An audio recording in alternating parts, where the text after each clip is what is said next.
Chapter 1621. After deciding to leave, Noah did not immediately return to the world between worlds. Instead, he stayed in the box court for 3 days. The 3 days were mainly to transfer the affairs of the Stratum ruler to Letitia and announce it to the entire East District. After all, after Noah left this world, a month would have passed in this world. A month's time was neither too long nor too short. However, if the entire East District lost the Stratum ruler for a month, it would be a complete mess.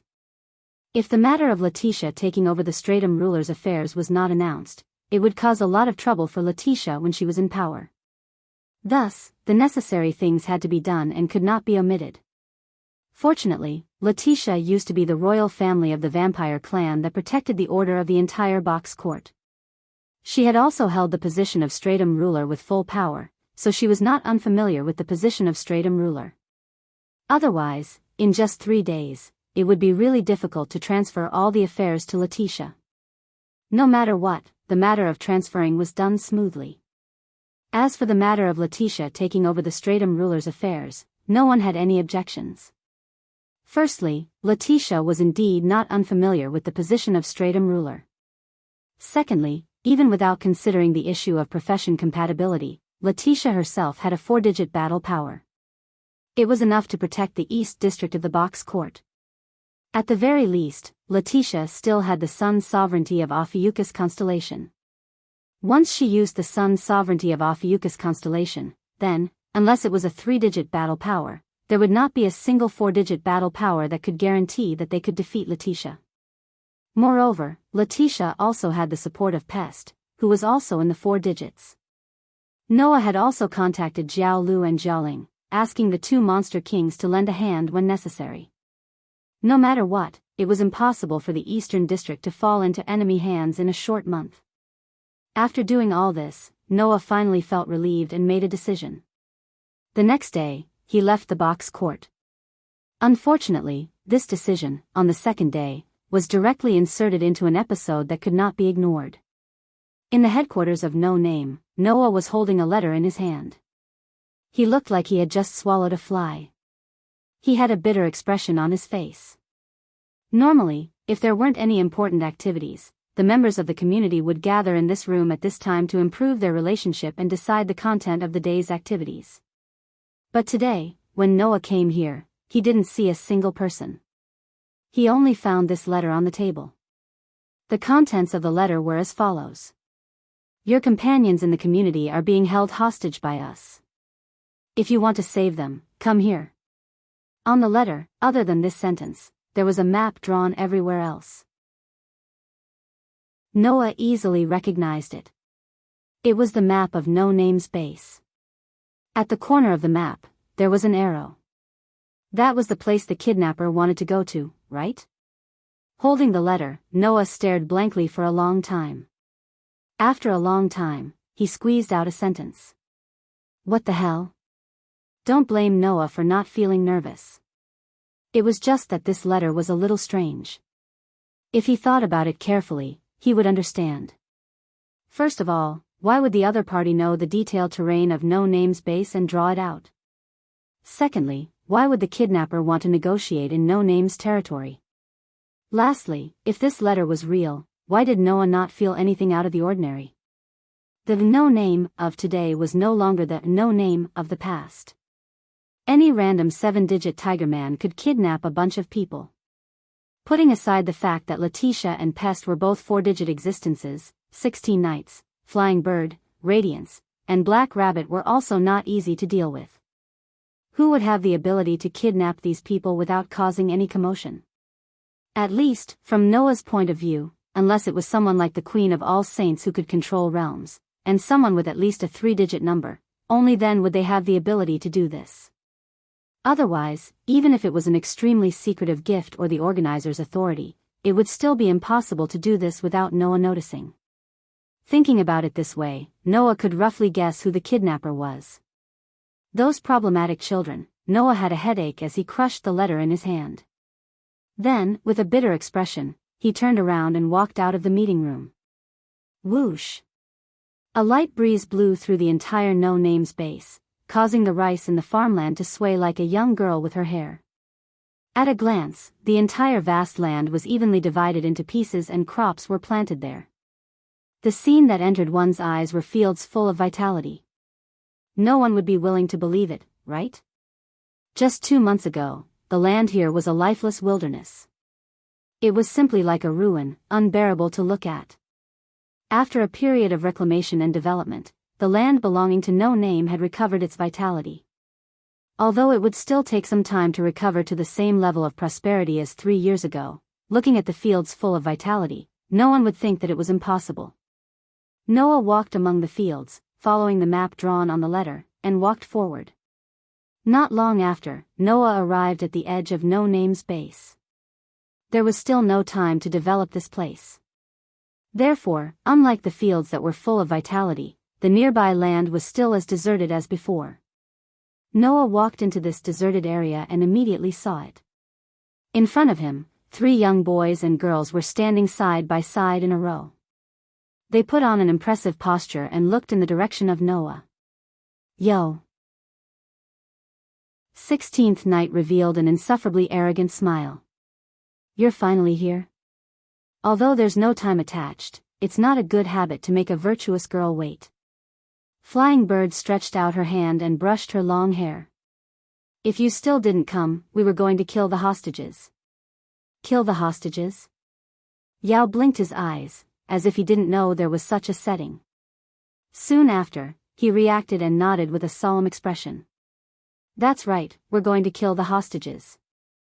Seeing the 3 problematic children speaking with an evil tone, as if they had discussed this from the very beginning, the corners of Noah's eyes twitched. Especially when he saw the 3 problematic children, Noah became even more speechless. Beside the 3 problem children were Letitia, Pest and Ren. The 3 of them had their backs against each other. They were tied together by a rope. "I'm sorry, Master." Letitia lowered her head as if she was too ashamed to see anyone. "I never thought that these problematic children would actually do such a thing. Who would have thought that our companions in the community would suddenly launch a sneak attack and knock us unconscious?" Pest was furious. "Furthermore, exactly what is going on with this rope?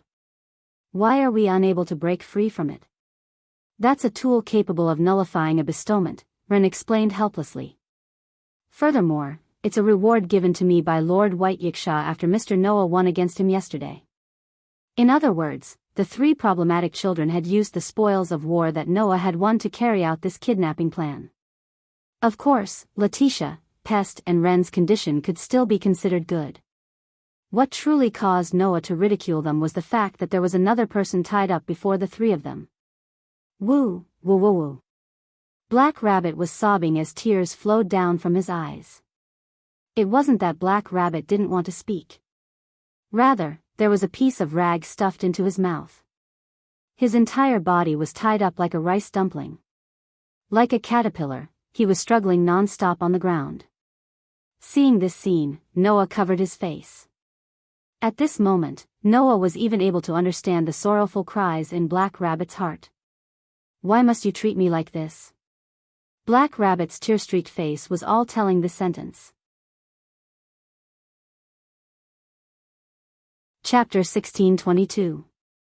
In the air, an indescribable atmosphere was spreading. That atmosphere, if one were to say it was heavy, then it was somewhat comical. If one were to say it was comical, then there were some parts that were hard to agree with. It could only be said that it was very subtle. Noah could only look at the 3 problem children, 16 Knights, Flying Bird, and Yao, who were acting like villains. After holding back for a long time, he pointed at Black Rabbit, who was tied up like a big dumpling, and squeezed out such a sentence. "Speaking of which, why do you treat Black Rabbit differently?" As if the words in her heart were spoken, Black Rabbit with tears in her eyes kept nodding her head. However, 16th Night, Fei Miao, and Yao seemed to be surprised. They first glanced at the Black Rabbit that was rolling on the ground like a caterpillar before exchanging glances with each other. In the end, they looked at Noah in unison. Because it's fun? Because it's easy to use? Because it's easy to bully? The 3 uncertain answers made the corner of Noah's mouth twitch fiercely. Black Rabbit was stunned as if it had been hit by a stick. After a while, tears flowed down its face with a crashing sound. Obviously, 16 Nights, Flying Bird, and Yao only subconsciously bullied Black Rabbit and didn't think that they had done something that treated her differently. Poor Black Rabbit. Undoubtedly, as a young girl, she was very charming in all aspects, but she became the pastime of these three problem children. No wonder even Jia Ling, who met Black Rabbit for the first time, said that she was a toy of Buddhism and Sakra. The atmosphere of remnant thoughts was probably like a curse that surrounded Black Rabbit's body. Forget it, if I care about the details, I feel like I've lost. Noah forced himself to accept this situation and questioned the three problem children. Then, please tell me, what is the purpose of doing this? Noah's words made the three problem children raise their eyebrows. I say, little brother, do you really not understand, or are you pretending not to understand? A frivolous smile appeared on 16 Nights' face. Like a delinquent, he raised his fingers. We are doing this, of course, to repay our previous debt. Previous debt? Noah's face was full of innocence. What debt do I owe you? Don't tell me you forgot, Noah. Fei Niao pointed at Noah and shouted loudly. No matter if it's me, Sagakuki-san or Sagakuki-san, we've all been taught a lesson by you. Noah was really confused. 16 Nights could still be counted as fixing, but since when did Noah fix Flying Bird and Yao? Wasn't this framing him? As a result, Yao seemed to have seen through Noah's doubts and puffed up his cheeks. Have you forgotten? How did you treat me and Fei Niao during the fire dragon's birth ceremony? After being reminded by Yao, Noah finally remembered. Back then, during the fire dragon's birth ceremony, Noah had indeed briefly fought with Fei Niao and Yao. Have you finally remembered?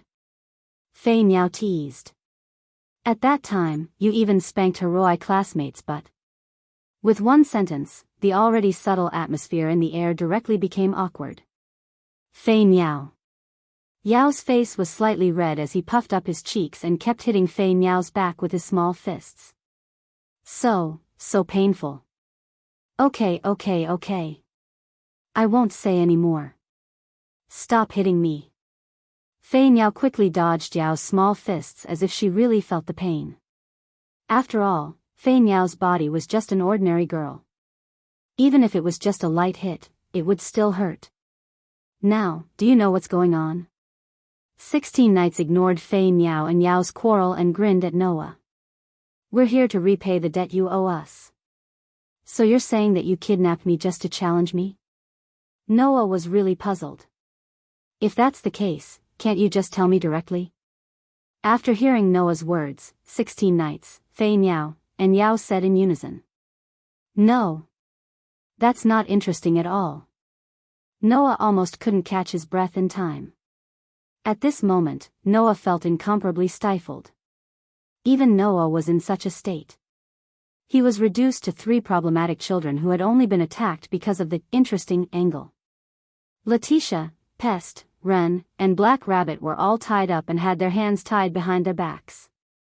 Needless to say, Letitia, Pest, Ren, and Black Rabbit were all extremely sullen.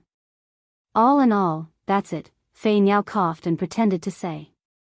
Noah, if you want to save your people, then you have to accept our challenge.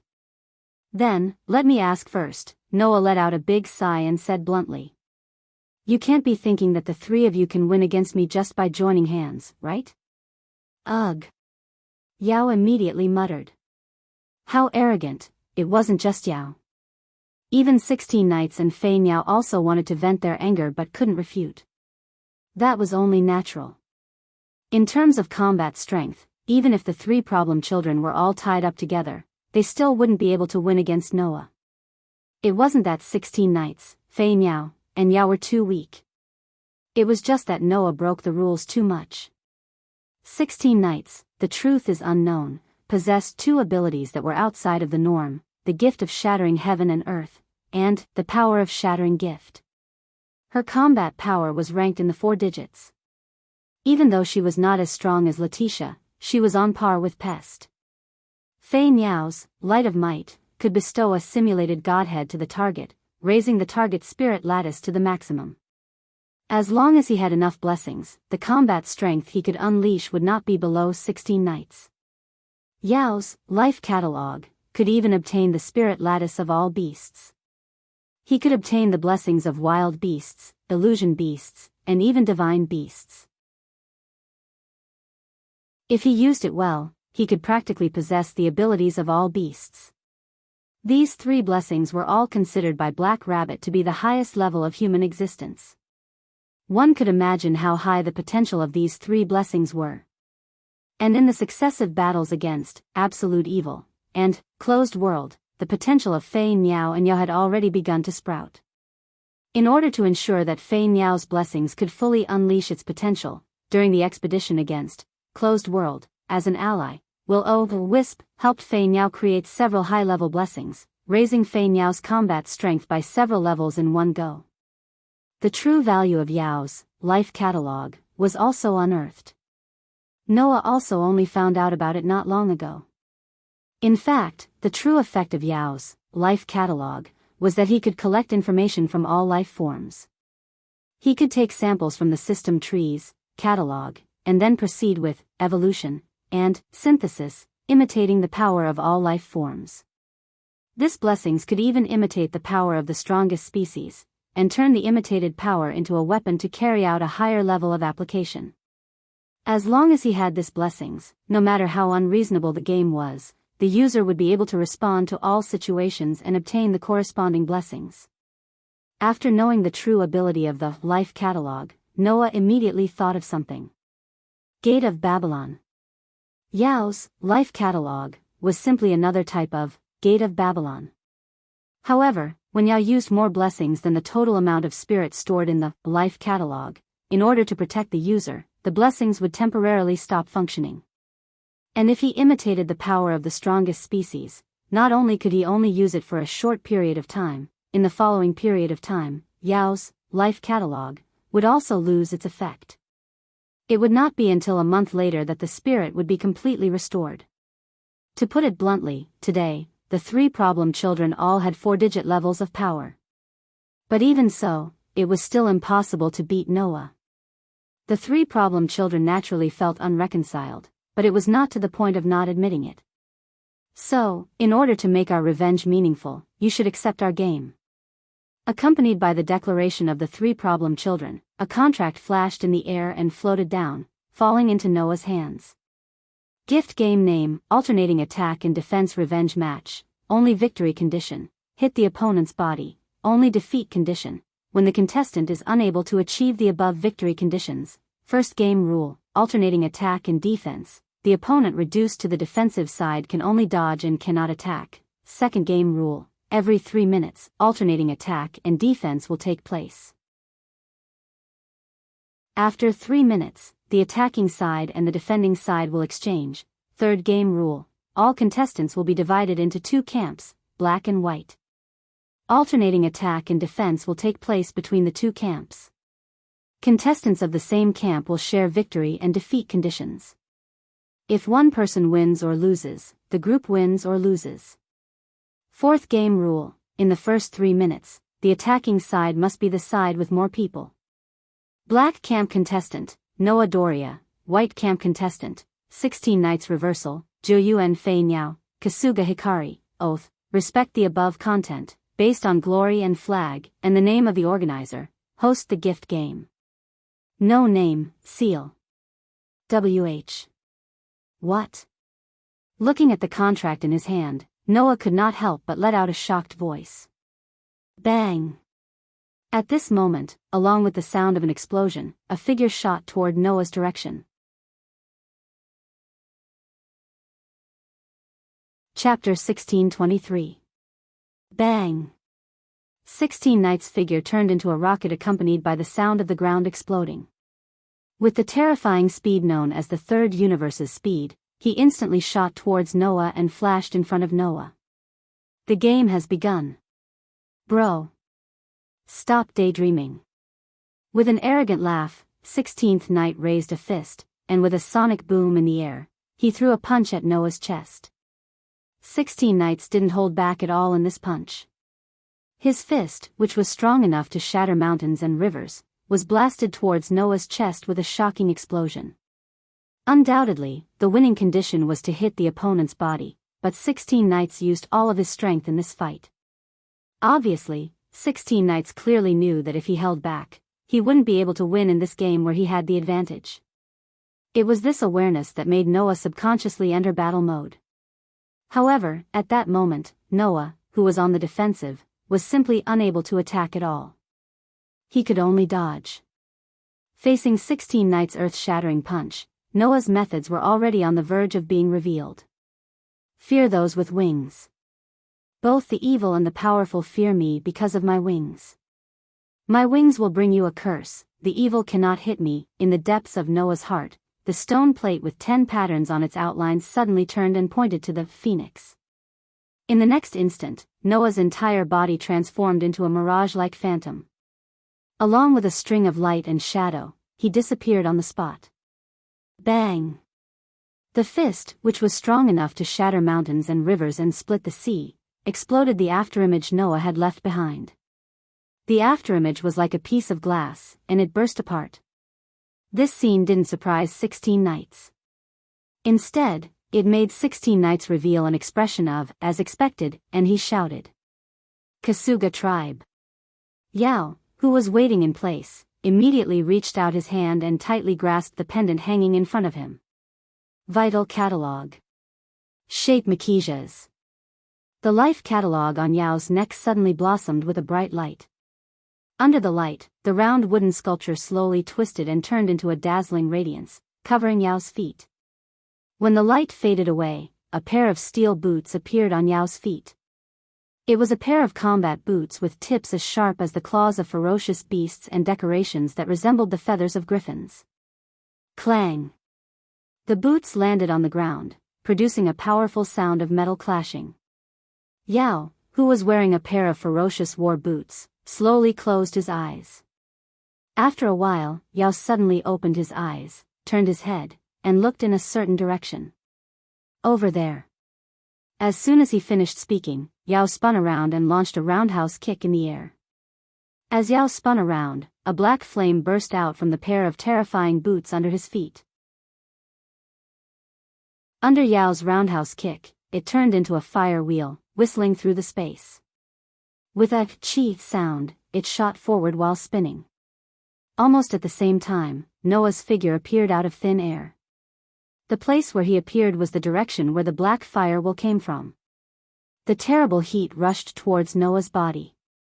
Noah hurriedly stomped on the ground, shattering it. At the same time, he retreated like a bullet fired from a gun. Bang! The black fire will suddenly fell on Noah's previous position, and the ground that was crushed by Noah exploded, setting off a scorching fire, and a strong shock wave, blowing in all directions. In the storm, Noah's figure rushed out, and even a wisp of smoke came out from his body. He landed on the edge of the fire and was speechless. So that's how it is, did you predict my position? Makijas. He was the 35th demon god of Solomon's 72 demon god pillars, a marquis who commanded 30 legions, and a powerful warrior. However, Makijas was not a demon, but a phantasmal beast. Moreover, he was known as the third fantasy breed. He looked like a wolf, but at the same time, he had the wings of a griffin and the tail of a snake. By changing the shape of the life catalog and turning it into a weapon, Ao obtained the gift of the third fantasy breed named Makijas. There were two kinds of gifts from Makijas. One was a demonic flame comparable to the flames of hell. The other was the ability to foresee the future a few seconds later. Wearing the pair of boots, Yao predicted Noah's position a few seconds later and released an attack there. Therefore, Noah, who entered the world of God speed, was directly forced to exit the God speed state, which allowed him to narrowly avoid Yao's attack. Just like how you know about our grace ability, we also know about your authority ability. Looking at Noah's speechless expression, Yao proudly puffed out his chest. Your seraphic speed authority doesn't increase speed, nor does it shorten distance. Instead, it shortens the time needed to move by manipulating time. It's like a space jump. It's a very high-level ability. However, if I can predict your position, then it won't be a problem. If Noah could attack, relying on the ability of the phoenix to shorten the time needed to move, Noah could win with a terrifying speed that no one could react to. Unfortunately, Noah was now on the defensive side and could not attack at all. He could only rely on his god's speed to move.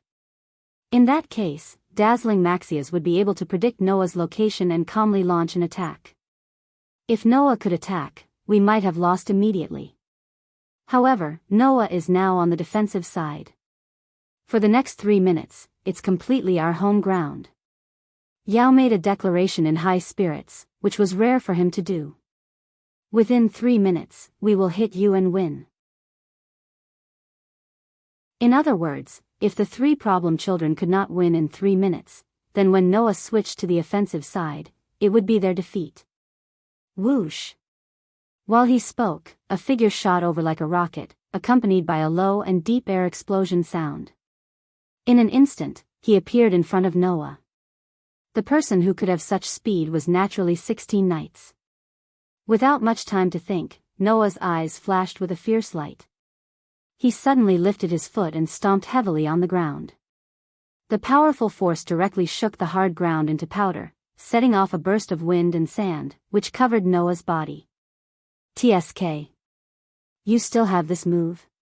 16 Knights, who was preparing to throw a punch, was hit by the sudden burst of wind and sand, but his body did not stop at all. He directly rushed into the wind and sand, and his figure also disappeared inside. However, just as 16 Knights' figure rushed into the wind and sand, a figure rushed out from another direction like lightning. The tip of his foot touched the ground, and he quickly retreated like a rabbit. However, in the next second, Noah, who was rushing over, raised his head and looked at the sky. There, a figure was suspended there. Impressively, it was Yao, who used the griffin's whirlwind favor. Hey! Yao let out an extremely imposing shout, and with a spin of her body, she suddenly rolled up a whirlwind mixed with pitch-black devil flames. It shook the atmosphere, and the pitch-black flame whirlwind was like a drill that broke through the sky, sweeping towards Noah's direction.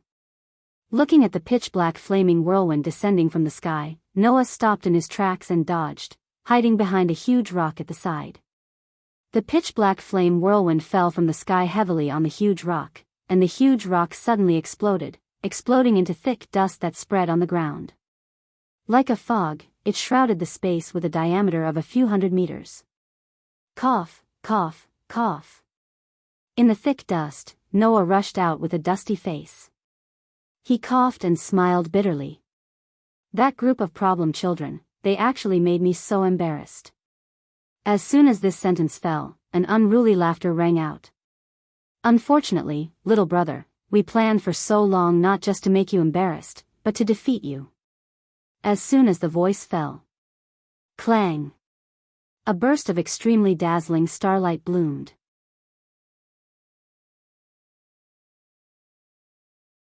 Chapter 1624. Clang! An extremely dazzling light shone from No Name's base, illuminating the entire space.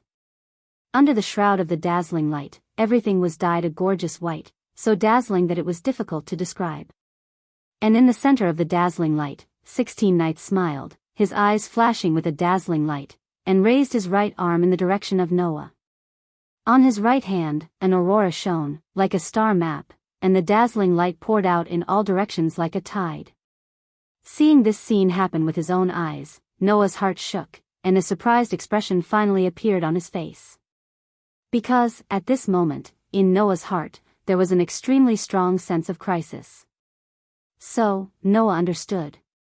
That light, that gift, it can't be. You finally found it?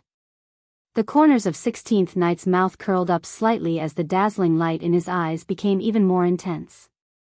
I only found out what the true form of this power was after I came to this box. Moreover, I was inspired by you, little brother. So, little brother, if you don't take this seriously, don't blame me when you die. Die. That was not an exaggeration. At least, Noah knew. If he couldn't take the light from 16 Knight's hand, then, he might really die. Even if the many gods in the heaven realm were here, perhaps, they would believe it without a doubt, and would feel shocked.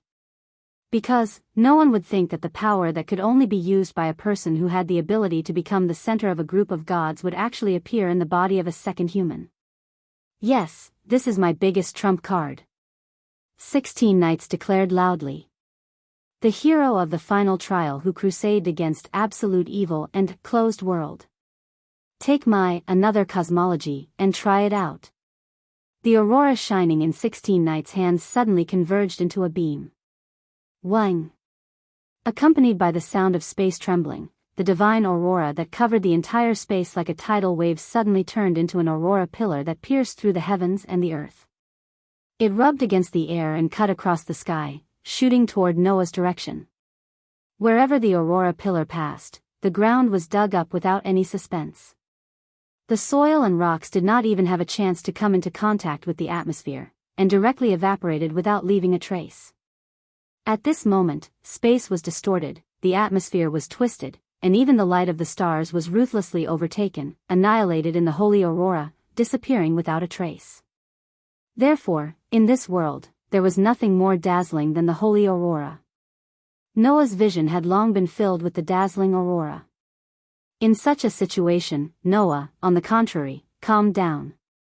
And this was the evidence that Noah was serious.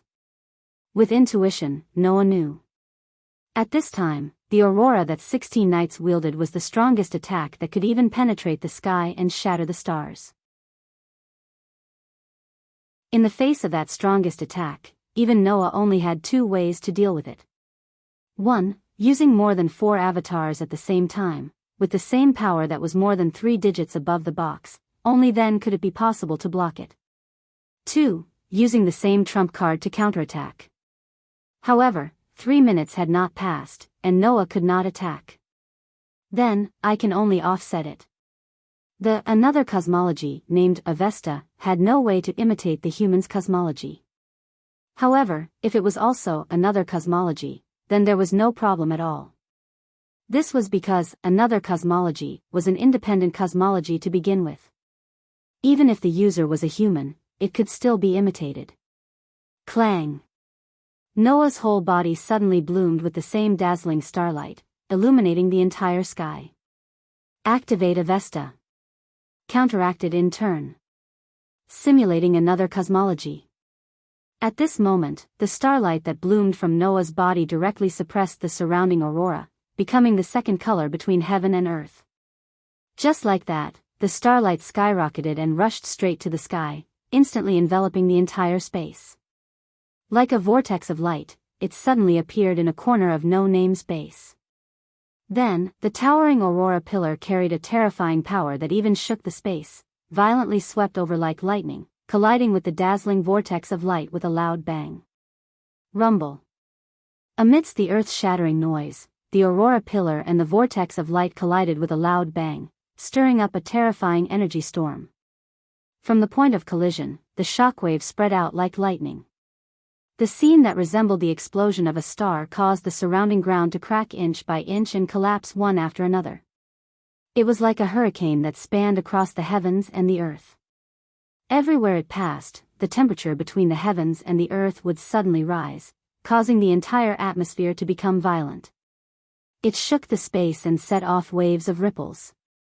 This was just the aftermath. Just the aftermath of the collision between the two simulated star atlas, another cosmology, turned the surrounding area into hell. Everything was annihilated into powder and completely disappeared. If 16th Knights, another cosmology, was allowed to land on the land of no name, then not to mention the surrounding area, perhaps the entire outer gate of 2105380 would completely disappear, right? Such a terrifying power caused the terrifying energy storm's aftermath to fiercely shake Noah's body. Boom! There was a muffled sound that caused one's heart to shrink. Noah's body was like a kite with a broken string. He flew backwards and smashed violently onto the ground. After rubbing against the ground for a distance of several hundred meters, he slowly came to a stop. However, upon closer inspection, Noah did not land on his back, but his feet rubbed against the ground and he was fiercely sent flying. As for his body, he did not suffer any injuries. After all, with the power of Avesta, the power of the pillar of light that penetrated the heavens and the earth would be offset. Even if such a terrifying aftermath was produced, just the aftermath alone would not be able to injure the current Noah. Of course, Noah still felt a tightness in his chest, and his body stiffened for an extremely short period of time. This momentary stiffening caused the scales of victory to tip. Boom! Without any warning, the ground behind Noah suddenly exploded, filling the sky with dirt and gravel. Immediately, a steel sphere rushed out from the ground. From the steel sphere that suddenly broke out of the ground, a delicate shout sounded. Alma! Remove the defense. As soon as the delicate shout sounded, another voice suddenly sounded. Understood.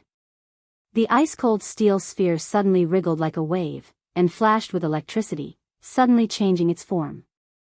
Not long after, a mountain goat with majestic horns, strong and powerful limbs, and silver fur appeared in the air.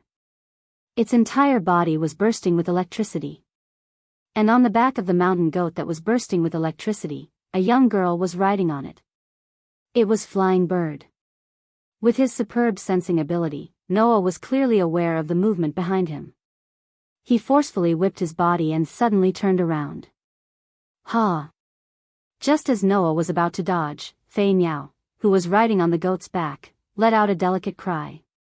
Without any hesitation, she leaped down towards Noah who was below. That scene was simply like a young girl who was about to commit suicide by jumping off a cliff, without any protection at all. If Flying Bird was allowed to fall like this young girl, who was no different from an ordinary person in terms of physical ability, would definitely end up with injuries all over her body. At this moment, Noah's face could not help but show a sluggish expression, and hurriedly reached out his hand, subconsciously catching the falling Flying Bird. Thus, the outcome was revealed. Paw! Flying Bird reached out a hand and patted Noah's shoulder. A contract flashed and floated down from the air.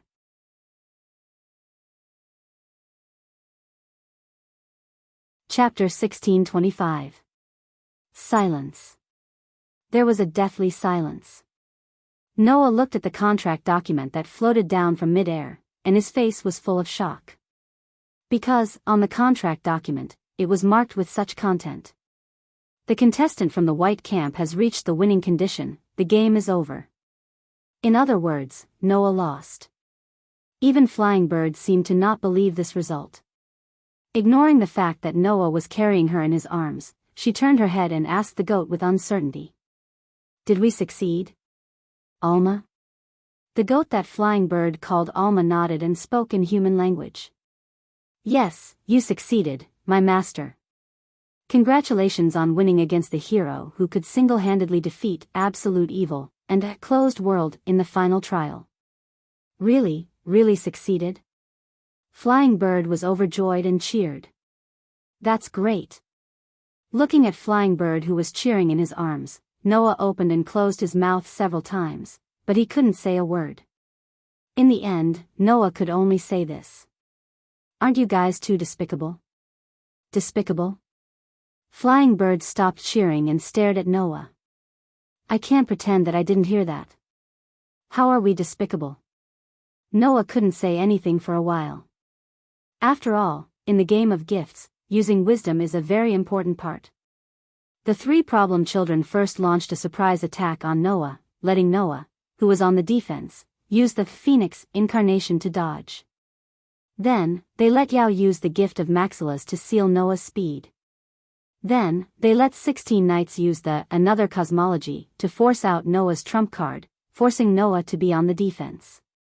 Then, Flying Bird relied on its new gift to survive the aftermath of the collision between the two simulated star atlas, Another Cosmology. It then hid underground and waited for Noah to reveal a flaw before launching a surprise attack. If at that time, Flying Bird launched an attack on Noah, then Noah, with his superb sensing ability, would definitely react in time and dodge. However, Flying Bird didn't launch an attack. Instead, she risked her own injury and took a gamble. She gambled on whether Noah would choose to catch Flying Bird knowing that she would be injured.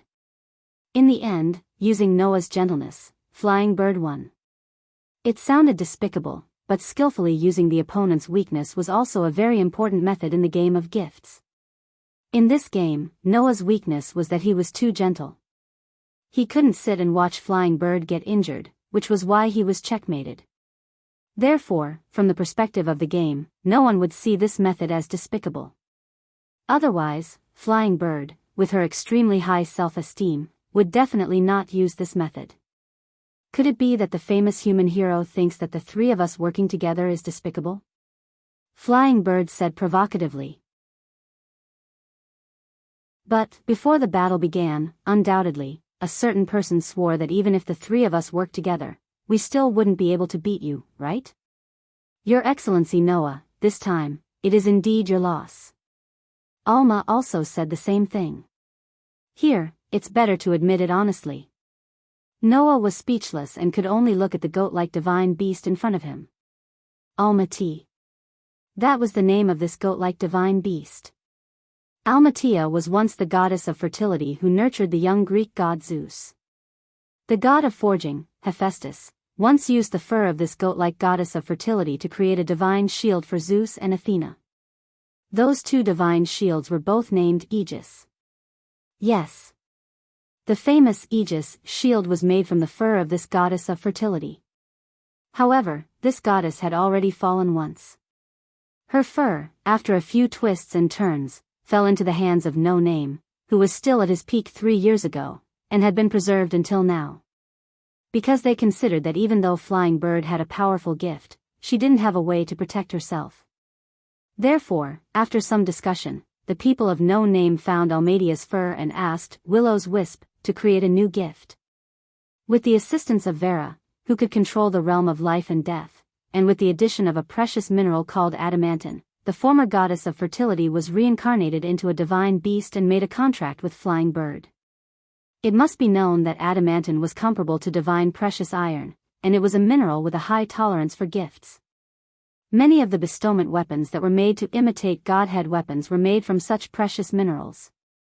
Therefore, after the fur was covered with adamantine, Almaty could transform into the strongest shield of the Greek gods, Aegis, which could block all attacks at any time. However, if Almaty wanted to transform into the divine shield Aegis, she must have the divine artifact of the sky. However, because of Almadia's reincarnation, she had already lost her divine artifact and divinity. For that reason, if Flying Bird wished to use the defensive ability of the Aegis divine shield, she would have to feed Almatea 4 orbs that were imbued with a simulated divine spark. Only then would Almatea be able to temporarily retrieve her original divine spark. Although there were restrictions, with this divine shield, Flying Bird had the defensive ability of a battle fortress, and she didn't have to worry about her own safety.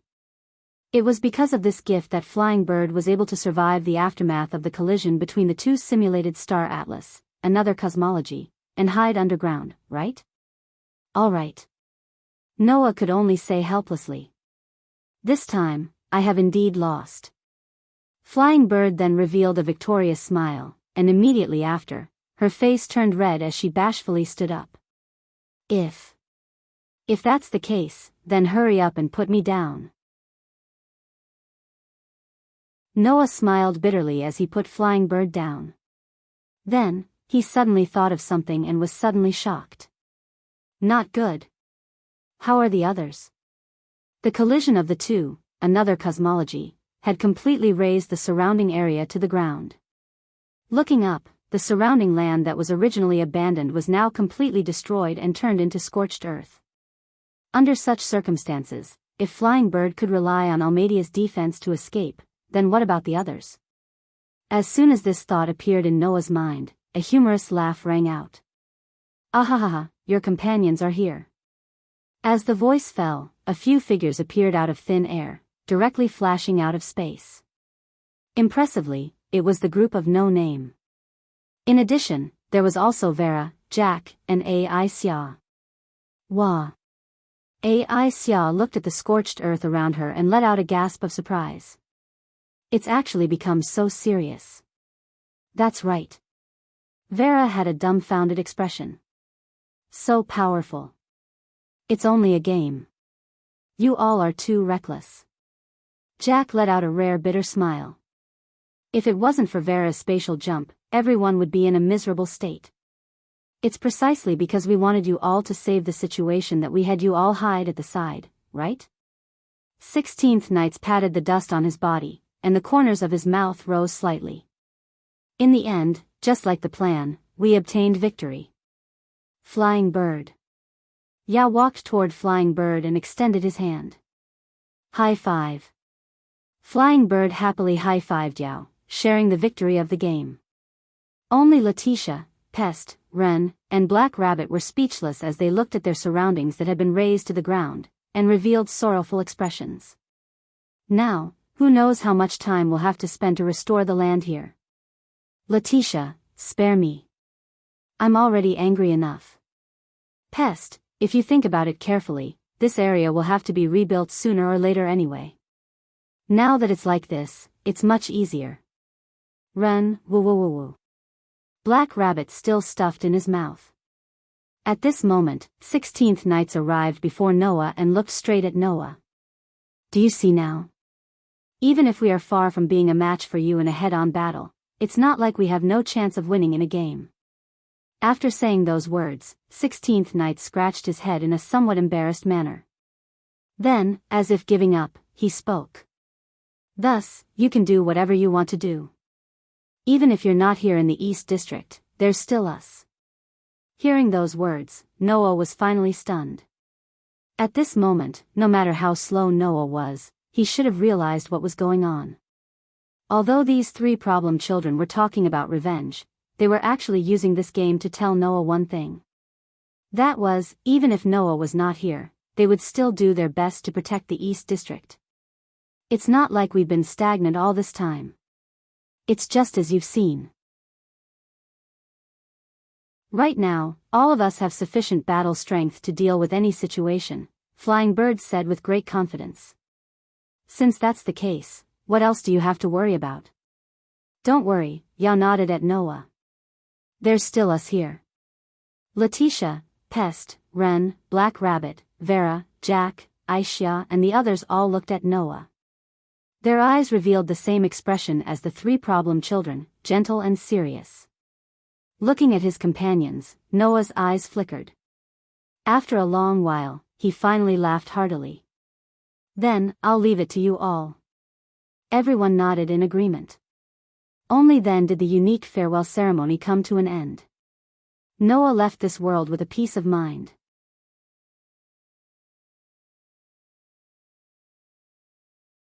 Chapter 1626. When Noah opened his eyes again, the usual pure white space appeared in front of him. Feeling the comfortable feeling as if he had returned to his mother's body, Noah's mood was more or less complicated. Wang. And as if seeing through the complicated feelings in Noah's heart, in the pure white world, pieces of feathers emitting a soft white light flew around Noah like little birds, and began to circle around Noah. That was a scene that often happened in the past. Looking at the pieces of feathers that were constantly circling around him, Noah's mood was unexpectedly comforted, and he raised one hand. The pieces of feathers were immediately attracted to Noah like white pigeons that were attracted by food, and they all flew to Noah's slowly raised hand and gathered on it. As if there was a gust of wind blowing, the pieces of feathers danced up and down. In the pure white world, the scene of the young man playing with the feathers fluttering in the air gave people a very warm feeling. This feeling also penetrated into Noah's heart. Therefore, Noah finally seemed to have made up his mind, and he waved his hand to disperse the pieces of feathers that had gathered. Then, Noah raised his head and looked above the pure white world, his dark and deep eyes flashing with a strange light. Back then, when Noah used the sovereignty of the 24 suns to try to draw out the possibility in his body, in his dream, he could not help but continue to rise in this world. In the end, he saw the crimson sky. Then, in reality, does the crimson sky also exist? If it does, is there something in the crimson sky that has been troubling Noah all this time? What kind of existence are those things? At the thought of this, Noah's heart flashed with extreme hesitation, and even his expression became a little uncertain. Phew, after an unknown period of time, Noah let out a sigh of relief, and a determined emotion appeared in his eyes. Fly. After issuing an order to the feather necklace on his neck, Noah's body became light as a feather. The outline of his body seemed to be wrapped in a layer of dim light as he floated into the air. Immediately after, Noah controlled his body and flew towards the top of the pure white world. Wang! Noah did not know that below him, the feathers flying back and forth seemed to have been stimulated, trembling back and forth, falling into a commotion. Noah did not have the time to notice this scene. His body had already risen to a certain height, and he could no longer see the fluttering feathers as he soared into the sky. Noah didn't know how long he had been flying. In the space between worlds, there was no concept of time or space. He couldn't even feel how high he was flying. If this was a normal world, Noah would be able to judge based on the strength of the wind and the thinness of the air. However, in the space between worlds, there was no wind and no air, and it was impossible for life to survive. Only Noah could inconceivably move around in the space between worlds. Undoubtedly, in a normal world, Noah also needed air, and he also needed all the living conditions that a human needs. However, in the space between worlds, all of this seemed to have nothing to do with him, and Noah could move freely. However, all this time, Noah had not moved much in the space between worlds. At best, he used the space between worlds as a world transfer station, and carried out world transfers. This was the first time that Noah carried out his own activities in the space between worlds. Therefore, Noah did not know how high he had flown, nor did he know how long he had been flying. Noah only knew that when he flew to a certain height, his heart inexplicably had the thought of retreating. That kind of thought, like a shadow, could not help but blind his heart. With this kind of shadow, at a certain moment, Noah seemed to feel something and raised his head, looking up. In the next second, Noah's eyes suddenly froze, and his body suddenly stopped. Clang! He saw that above the pure white world, a crimson sky was imprinted there, emitting a blood-like light. Staring at the crimson sky above, Noah's fists unconsciously began to clench tightly. Sure enough, it exists. In the dream, Noah did not observe it clearly. Now, Noah could clearly see that the crimson sky, rather than calling it a sky, was more like a strange space. The surrounding was pure white in all directions, and only that space with a diameter of more than a few thousand meters was crimson red. That crimson space made the shadow in Noah's heart expand dozens of times, or even hundreds of times, causing Noah's clenched fists to begin to sweat. Noah's intuition told him. Next, he absolutely can't go any further. Noah believes in his intuition. If the scene inside is the same as what I saw in the dream, then even if I go in, the consequences will be unimaginable, right? Noah gritted his teeth. Since the scene in the dream has been confirmed to be real, then the next step is to ask Gaia and Alea. With this idea, Noah took a deep look at the crimson space, turned around, and wanted to fly down. However, at this moment, two familiar tender female voices with extremely strong anxiety and panic suddenly exploded in Noah's ears. Little Noah. Run. The moment these two familiar tender female voices suddenly sounded in Noah's ears, the shadow in Noah's heart suddenly exploded, turning into the crisis of death. Noah's pupils directly shrank, without any hesitation, his body turned into a sharp arrow and shot down. Crack! Almost at the same time, a sound like something cracking was very clearly transmitted into Noah's ears. Noah didn't stop. As he shot downwards, he turned his head back and looked up. The next second, the scene imprinted in Noah's eyes made his scalp explode, and goosebumps grew all over his body. Crack, crack, crack, crack. In the distance, the crimson space suddenly cracked like glass. In the cracks, a blood-like liquid seeped out. No. That's not liquid. What seeped out from the cracks of the crimson space was an overwhelming, densely packed group of Grim Reapers. Yes. Grim Reaper. The cloak covering their body was red. The Grim Reaper that appeared in Noah's dream. Crack. At this moment, an indescribable sound rang out from the bodies of the Grim Reapers. Then, Noah saw it. The dense group of locust-like Grim Reapers, like a rain curtain pouring down from the crimson sky, swept down violently. Undoubtedly, their speed was not fast, but the distance between them and Noah was shortened by an unknown amount in an instant. Bang! Without any hesitation, Noah mobilized the endless energy in his body and turned it all into divine power. Like a golden storm, it soared up from his body. In the depths of Noah's heart, the outline of the stone plate connected to the 10 patterns on the stone plate trembled, then suddenly turned and pointed in the direction of the phoenix. Crack! Noah directly turned into a phantom, entered the world of speed, and rushed in the direction of the ground. Something that Noah did not expect happened. Crack! He saw that the dense group of locust-like grim reapers once again made an indescribable sound, as if they had also entered the world of speed, and shrouded down overwhelmingly. What? Noah's expression changed abruptly. In just a moment, the rain-like grim reapers were like turbulent waves, roaring and shrouding Noah's body. Noah looked at the grim reapers that were like monstrous waves, roaring and shrouding his body. He wanted to make a certain degree of resistance, but his body's instinct seemed to be telling him not to waste his energy, and he stiffened up. Noah's mind became blank.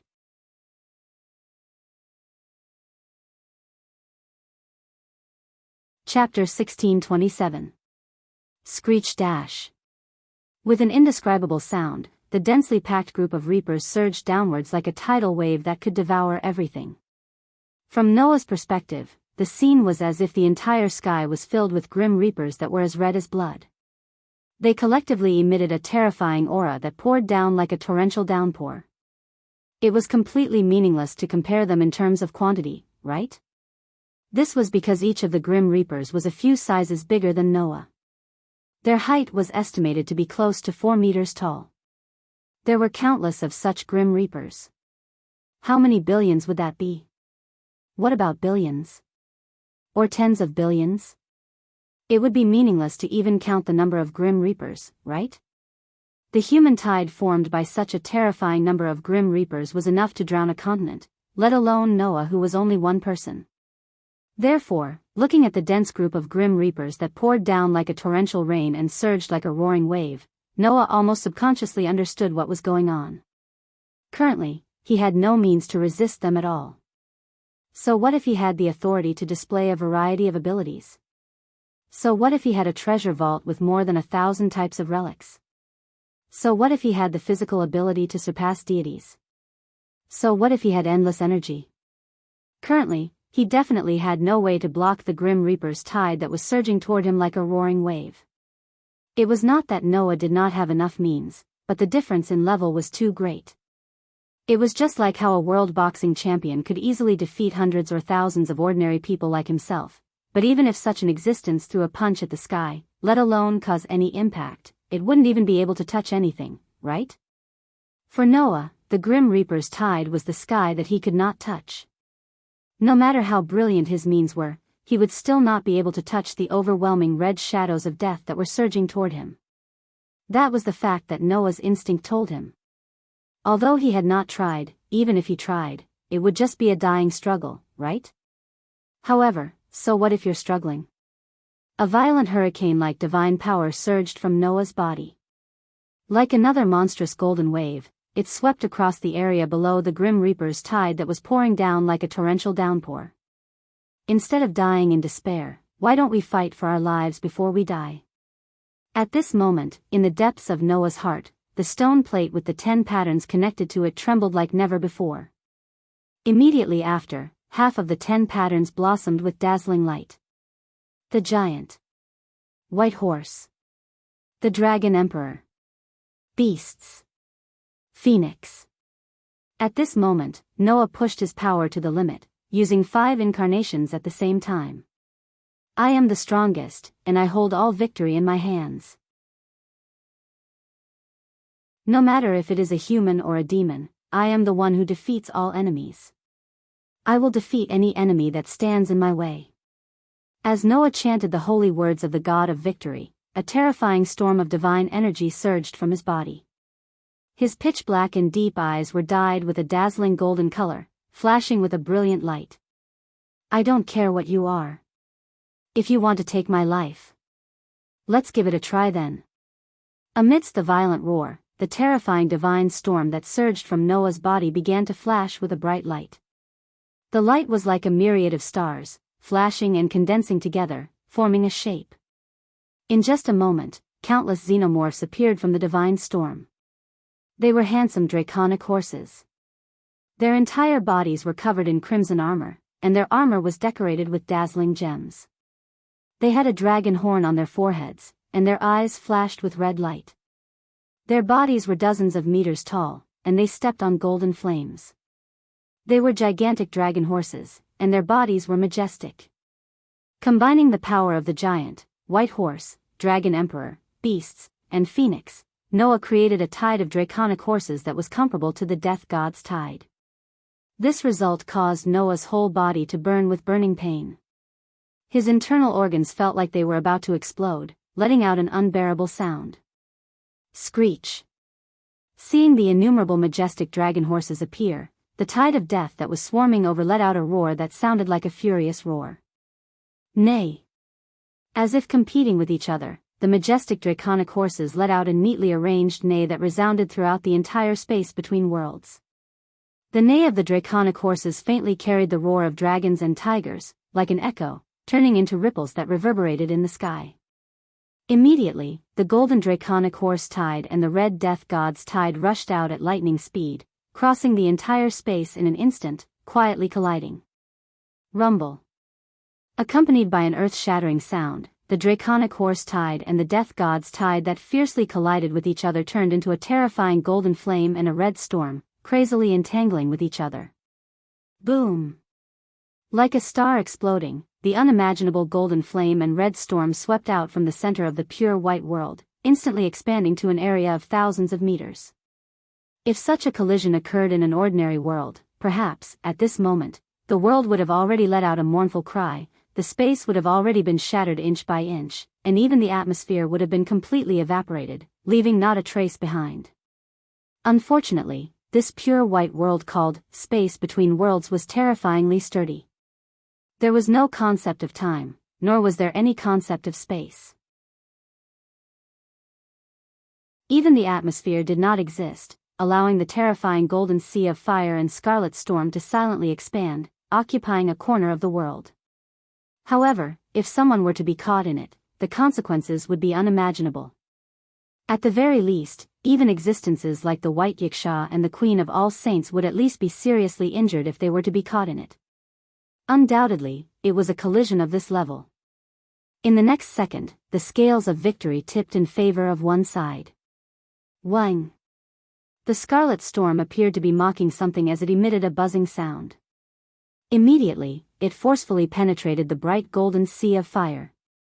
The terrifying flame sea that was formed by the power of the 5 incarnations of giant, white horse, dragon emperor, beast horde, and phoenix was like an illusion at this moment. It could not block the red storm at all, and the red storm passed through it as if it did not see anything. Wadash! Noah's expression changed drastically. Taking advantage of this moment, the red storm passed through the terrifying golden flame sea and rushed in front of Noah. Like a bloody mouth, it swelled and crazily enveloped Noah's body. Noah was already powerless to turn the situation around. Clang! Just as the red storm was about to swallow Noah's body, a bright golden light suddenly bloomed on Noah's body. Noah did not even have the time to react. A golden sword that looked like a key suddenly emerged from his body. With a turn of his body, it shot towards the sky. That is. Noah could not help but be shocked. This was because Noah did not recognize the golden sword that was shaped like a key. It was the Gate of Babylon that Gaia and Alea gave to Noah. Under Noah's gaze, the golden sword that shot up into the sky and met the red storm that was surging towards it trembled slightly. Pung! The Gate of Babylon treasure exploded in an instant, turning into golden powder that sprinkled down from the sky. Then, it stopped in midair, like a layer of golden light film that covered the sky. The moment the crimson storm came into contact with the powdery light film, it abruptly froze and was unable to move any further. Between heaven and earth, silence was restored. Noah could only stare blankly at this scene. He was unable to react at all, and his body fell down. Then, two pairs of rather tender hands hugged him.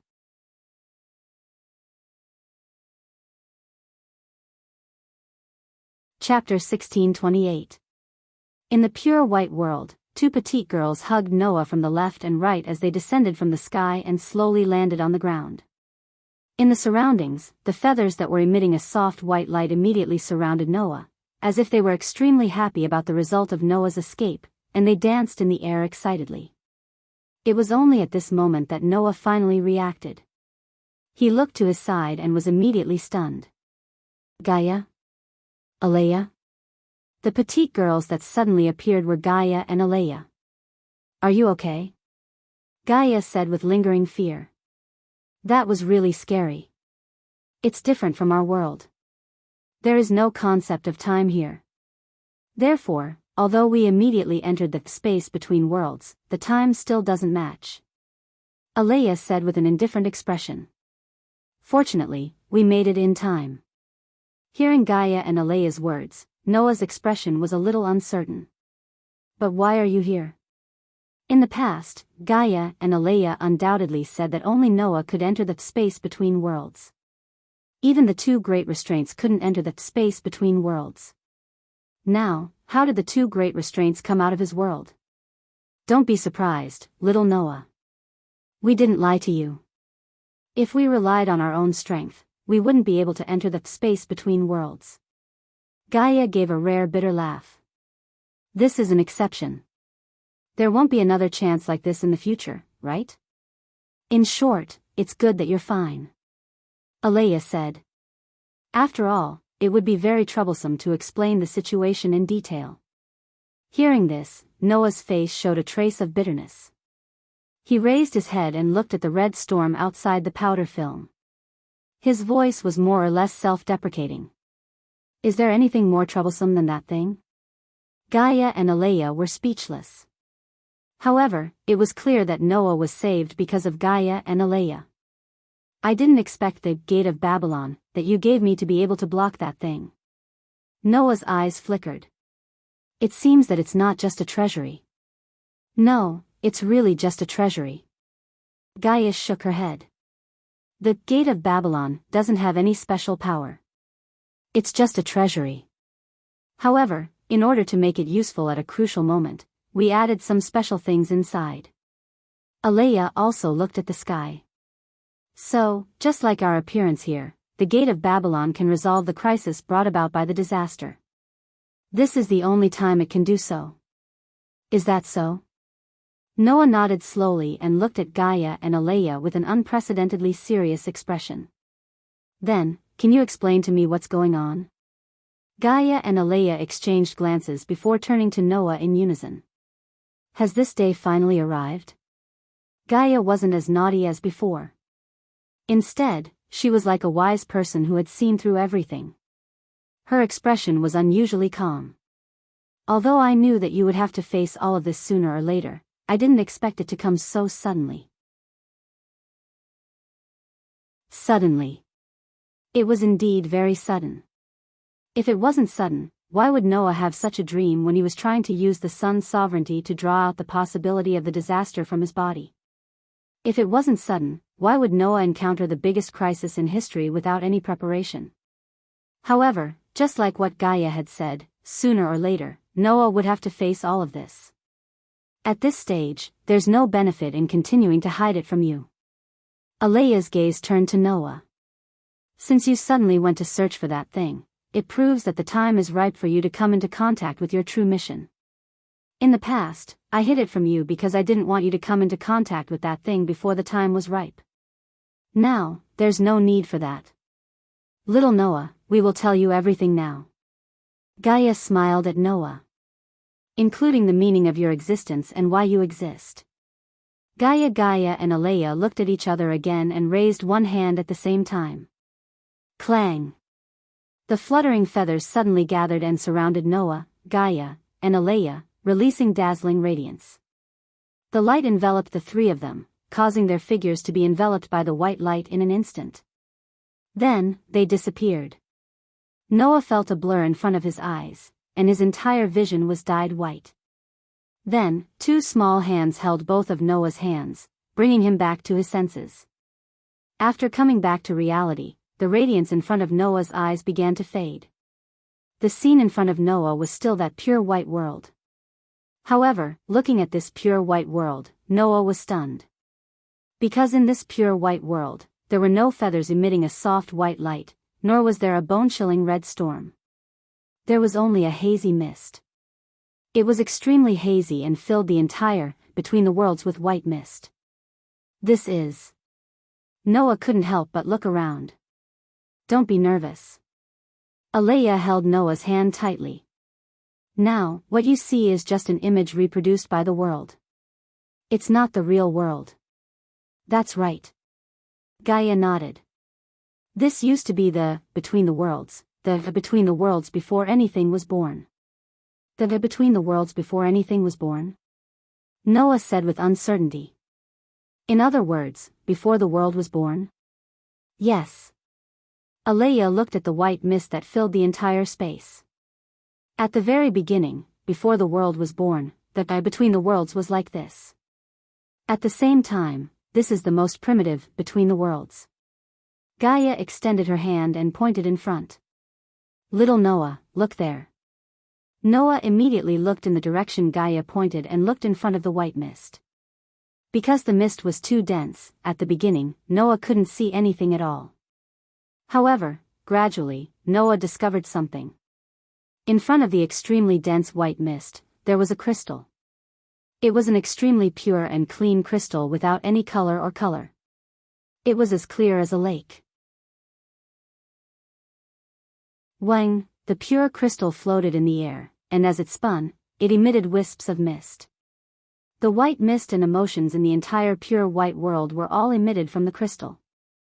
Looking at the dazzling and beautiful crystal, Noah almost subconsciously asked. What is that? That is the center of the between the worlds. Alea immediately replied. It is also the origin of everything. Without it, nothing would be born in this world, Gaia said. From a human's point of view, this place is equivalent to the universe. However, in this universe called, between the worlds, what is born is not a celestial body but a world. All the worlds are born from the center of the between the worlds because that is the origin of the mist. Alea's voice clearly entered Noah's ears. Originally, in the between the worlds, nothing would be born, but the mist emitted from the center brought life to the between the worlds. Following Alea's words, in front of them, the mist suddenly gathered into a ball without any reason. The ball of mist started to beat like a heart. With every beat, the ball of mist would start to condense. In the end, the ball of mist emitted a gentle light and turned into a feather. Do you see it? Gaia pointed at the feather. That is the starting world. The starting world? Noah looked at Gaia. Why do you call it the starting world? The one who answered this question was not Gaia but Alea. Because that world is the reason why there are so many worlds in the between the worlds.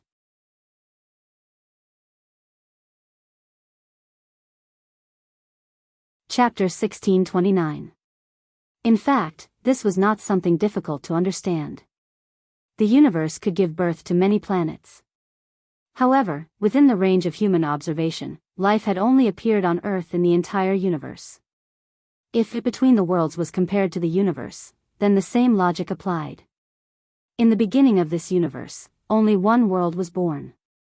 That wasn't an amazing world. It didn't have a restraining force like ours, nor did it have the mysteries that little Noah encountered in the past. It was just an extremely ordinary world. Gaia looked at the lonely feather fluttering in the hazy white fog. His voice seemed to come from a very distant place. In that world, humans didn't have any special powers. They only had to repeat their ordinary lives day after day. There was no mystery to speak of. However, such an ordinary world became the beginning of the entire, between the worlds, Alea said faintly. Because, even if there was no mystery, humans had extremely rich imaginations. They had always been pursuing mystery in their fantasies. Parallel worlds, dimensional spaces, alien domains, superpowers, different dimensions. Humans with intelligence used extremely rich imaginations to pursue these mysteries. They also created these mysterious existences in their own minds and fantasized wildly. Gaia smiled helplessly. As the will of the planet, I can't understand why humans would pursue these things. However, those fantasies are the foundation of existences like us. While Gaia and Alea were talking, the hazy fog in front of them changed again. Around the lonely feather fluttering in between the worlds, the hazy fog had gradually gathered into clumps and was beating like a heart. As it beat, the clumps of fog also condensed. In the end, those clumps all turned into feathers in a soft white light. Just like what you saw, after the birth of the original world, more and more worlds were born, Alea said to Noah. That wasn't a world that was born by chance. There was only one world that was born purely by chance. The worlds after that were all created by drawing on the fantasies of the humans in that world. They were all specious worlds that were born from the imagination of that world. Absorbing the fantasies of humans? Noah couldn't help but ask. Does the fog have such properties? Therefore, we also call the fog imagination. Gaia said with a smile. And after you were born, the air between the worlds that you saw had already become a universe that absorbed the fantasies of the original world. It's a universe filled with fantasies, Alea said word by word. A universe filled with fantasies. An all-encompassing fantasy universe. Noah muttered to himself as he repeated this sentence. After a long while, he fell silent and suddenly opened his mouth again. Then, what's the deal with my birth that you just mentioned? Your birth, it wasn't by chance. Gaia hesitated for a moment and then sighed.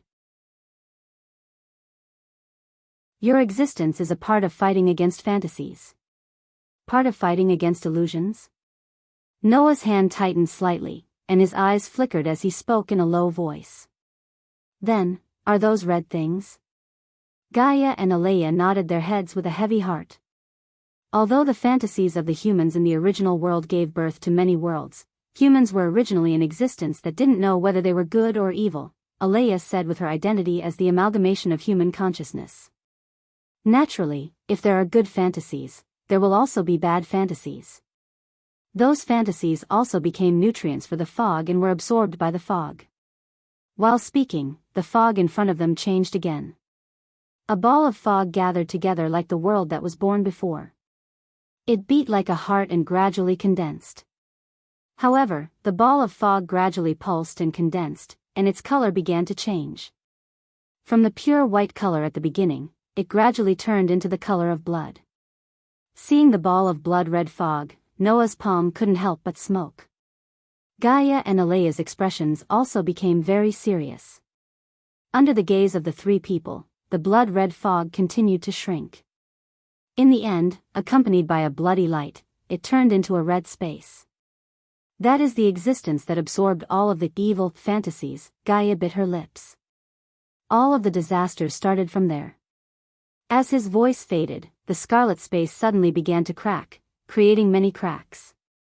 One by one, deathly red figures rushed out from the crack. They surged out like a tide and rushed towards the feathers that were emitting a gentle white light. They covered the sky and covered the earth as they flew towards the feathers that were emitting a gentle white light. At this moment, the feathers in the pure white world were like frightened birds, fleeing in all directions. However, there were still some feathers that were caught by the red figures. The red figures like the god of death turned into a red storm one after another. It was like a sharp blade that ruthlessly cut through the feathers. The feathers that were cut by the crimson storm were all cut into halves, losing all their luster and falling to the ground in a dull manner. Seeing this scene, Noah's heart burned with rage. If it wasn't for the fact that everything in front of him was just an image, Noah wouldn't have been able to stop himself from attacking. Although Noah couldn't do anything to those red figures, Noah could only watch as the worlds were cut in half. That feeling was really unbearable. Originally, the world should not be able to interfere with the world. Just like how if two planets of the same mass in the universe collide with each other, they would definitely die at the same time. As an existence that shares the same root as the world, the shadow that has absorbed the fog of evil should not be able to affect the world.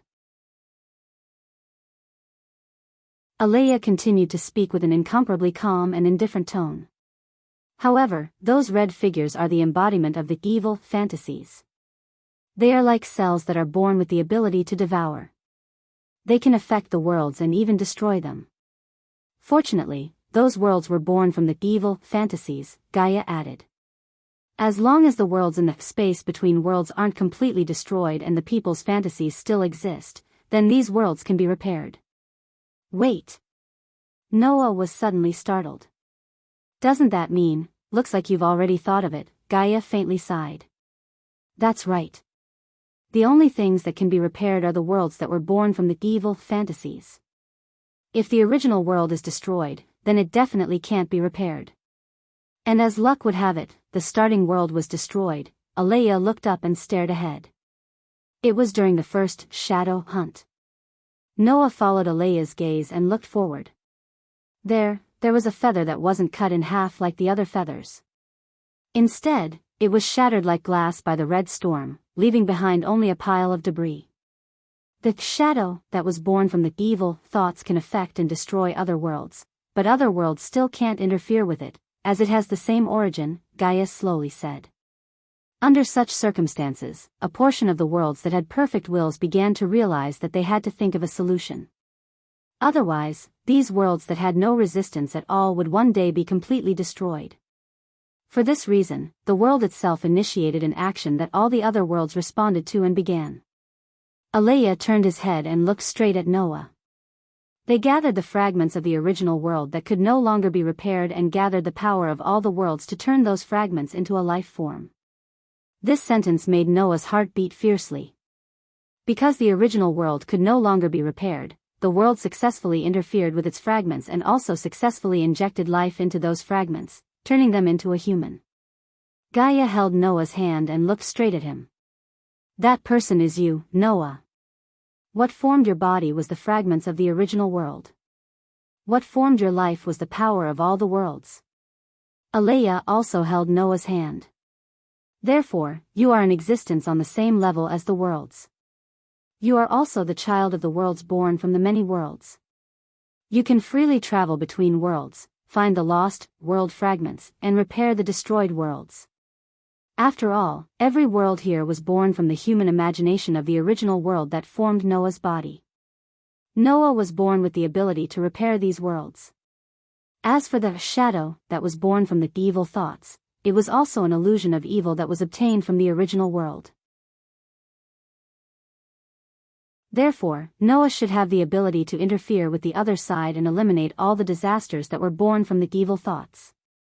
If it wasn't for the fact that the original world was just an ordinary world and didn't have any mysteries, the world itself wouldn't have been destroyed so easily. Gaia and Alea said at the same time. Therefore, Noah, you are the only existence that can eliminate the natural enemies of the world.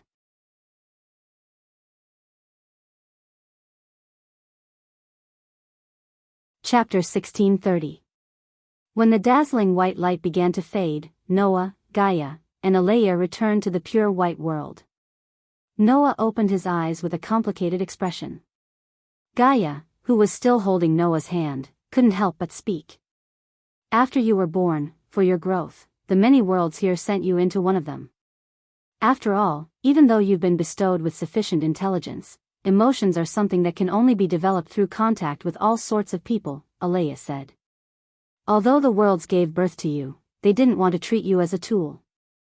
For this reason, they gave you a good environment to grow up in. That is absolutely necessary. It is because of this that you were sent into that guild full of positive energy and grew up to be a happy child. Gaia smiled sweetly.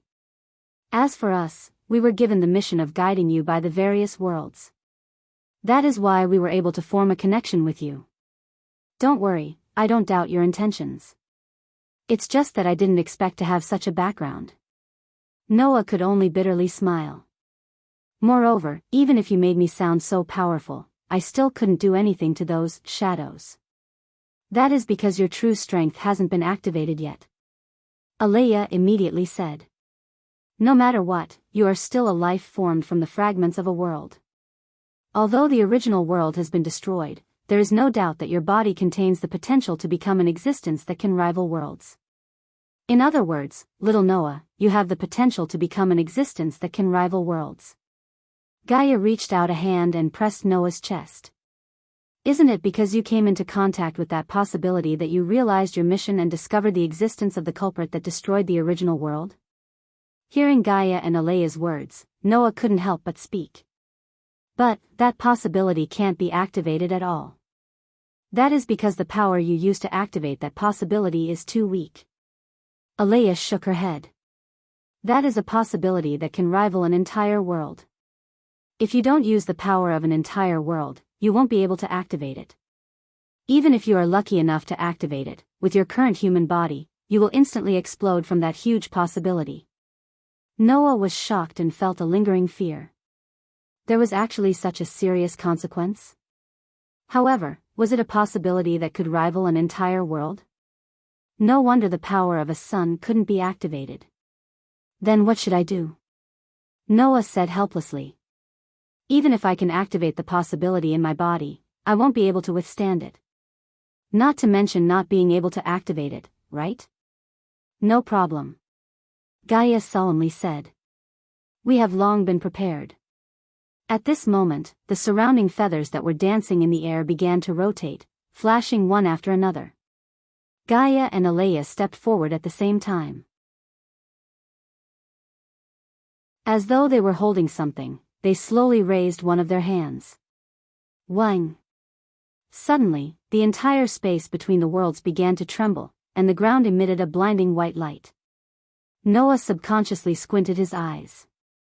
Then, from the ground that was emitting the dazzling white light, a light source rose and appeared in front of Noah. Looking at the light source, Noah slightly widened his eyes.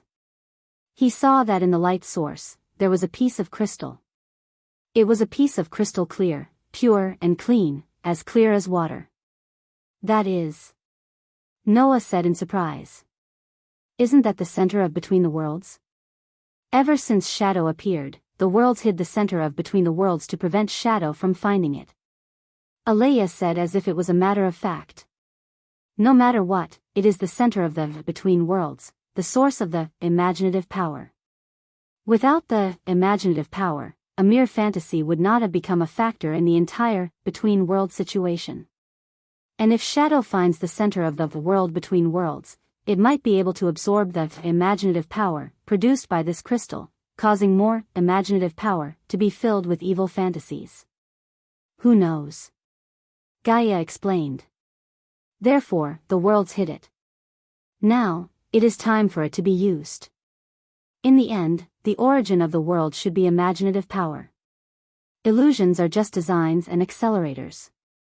Alea was still the same as before, coldly saying something shocking.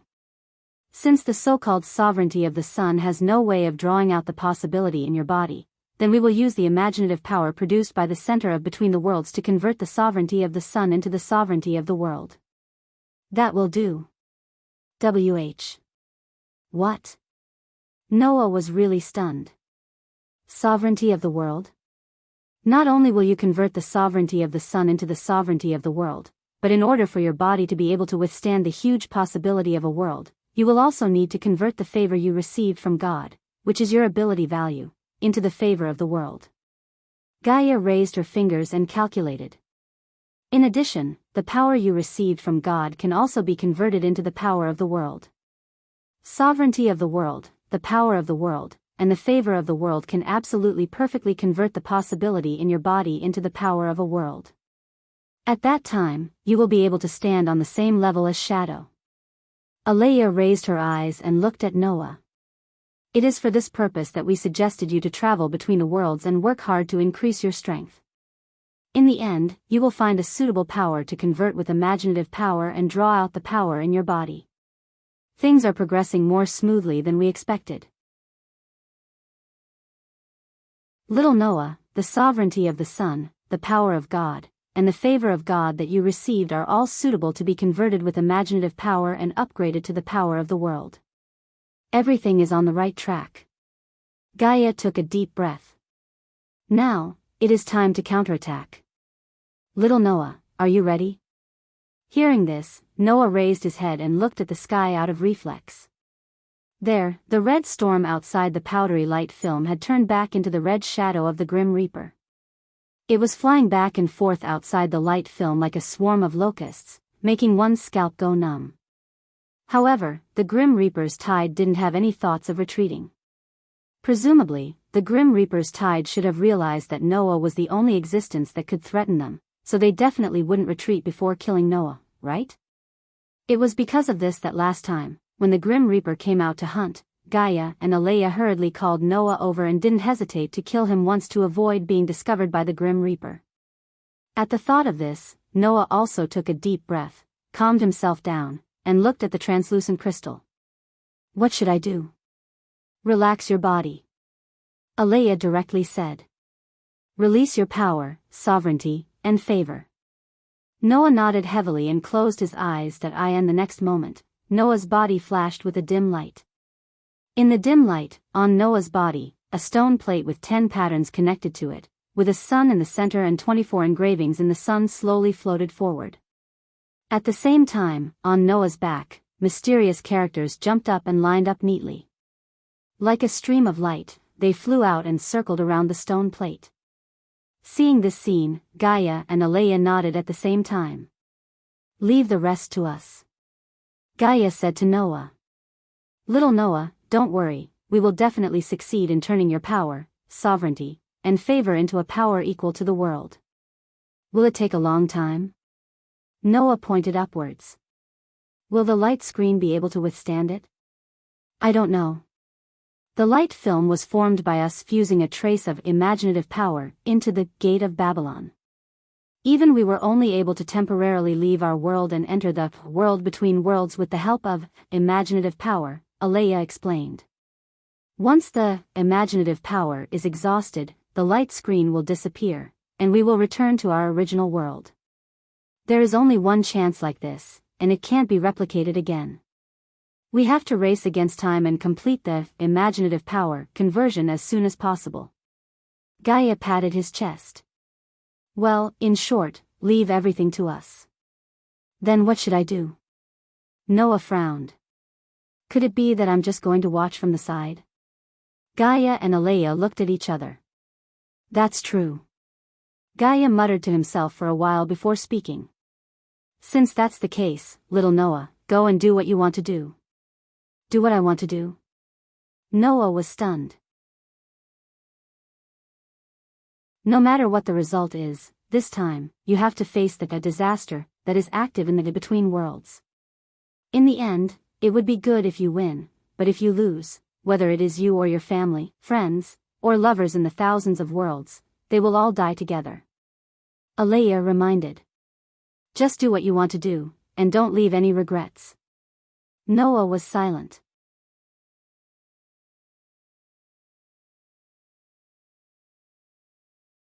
Chapter 1631. In order to not leave any regrets. After telling Noah these words, Gaia and Alea no longer disturbed Noah. They controlled the center of the between the worlds to generate imagination and upgrade Noah's authority, sovereignty, and favor. Only Noah was left standing there, speechless. Regrets? Thinking about it carefully, Noah really had a lot of things that he was worried about. If this was really the last chance, then no matter what, Noah hoped to complete these things. Thinking about this, Noah silently thanked Gaia and Alea in his heart. Wang. As if they knew what Noah wanted to do the most at this moment, a feather emitting a soft white light lightly fluttered in front of Noah. Looking at the feather floating in front of him, Noah didn't hesitate to raise a hand and press on it. In the next second, Noah's figure turned into a light and flowed into the feather. Gaia and Alea, who secretly saw this scene, showed an expression that was expected. Sure enough, the thing he wants to do the most is go home. Strictly speaking, that guy between the worlds was Noah's home. Unfortunately, for Noah, there was only one place that could be called home. Gaia and Alea were very clear on this point. This was the only thing that wouldn't change no matter what happened, right? As the chosen one by the world to become Noah's only hope, Gaia and Alea could only silently bless this child. They hoped that in the end, Noah would not have any regrets. Walala. Before he could open his eyes, Noah heard a clear sound of waves. Among the waves, there were even some seagulls crying. Hearing these sounds, Noah knew he was back. Thus, Noah slowly opened his eyes. When he opened his eyes, Noah was immediately startled. This was because in front of Noah, a young and cute face was incomparably close. A pair of emerald green eyes were staring at Noah with curiosity. Oh. Mavis blinked. You're finally back. First generation. Noah hurriedly retreated a few steps, creating a distance between him and Mavis. However, Mavis seemed to not want to let Noah escape and closed in on Noah. Hey. Mavis was like a curious child. While closing in on Noah, she impatiently asked, "Where did you go before? I searched the entire Sky Wolf Island and couldn't find you."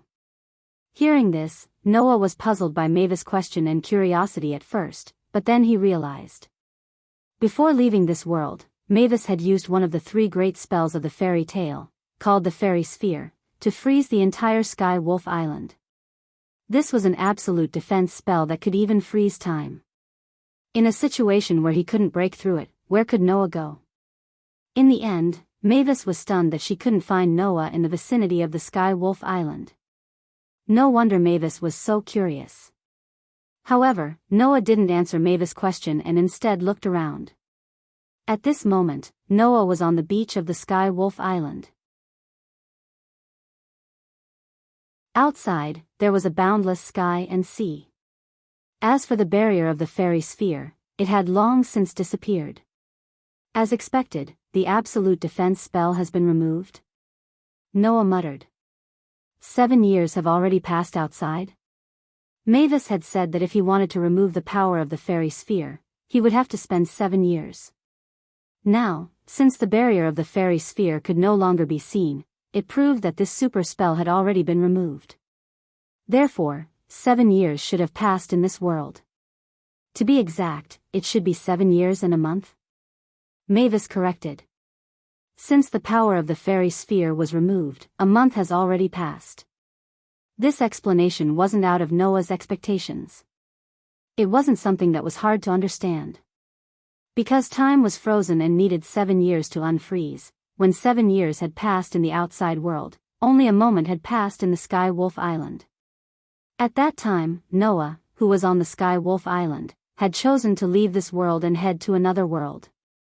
And when Noah descended into this world again, at least a month would have passed in this world. If the time on the Sky Wolf Island had been frozen, a month wouldn't have passed. Therefore, it was only natural that when time began to flow on Heavenly Wolf Island again, it would be when the fairy sphere was removed and 7 years had passed in the outside world. Under these circumstances, Noah once again arrived on the Sky Wolf Island a month later. That would naturally be 7 years and a month in the outside world. Then what about grandfather and the others? Noah somewhat hurriedly asked Mavis. What about the frozen companions of the fairy tale on this island? They left a month ago. Mavis answered Noah's question with a lively and cheerful voice. At that time, because they couldn't find you, Makarov and those children thought that something had happened to you during your battle with Akonarolia. They almost went to the Black Dragon of Silent Revelation. Then what happened afterwards? Noah asked. What happened afterwards? Afterwards, I told them that you had some matters to attend to and that nothing had happened. Only then did they feel at ease and leave the Sky Wolf Island and return to the guild. Mavis said with a beaming smile. Therefore, you have to thank me. Noah let out a sigh of relief and smiled gratefully at Mavis. Thank you, first generation. After saying this, Noah subconsciously reached out with his hand, wanting to pat Mavis' head. However, at this moment, Mavis seemed to have been electrocuted and fiercely jumped away, looking at Noah with a face full of fear. You mustn't touch me. Noah stared blankly for a moment before remembering and smiling embarrassedly. I'm sorry, I forgot that you're a specter and can't touch you. No, that's not the problem. Mavis shook her head and frowned, looking at Noah with an extremely serious expression. Isn't your physique able to eliminate the power of any magic?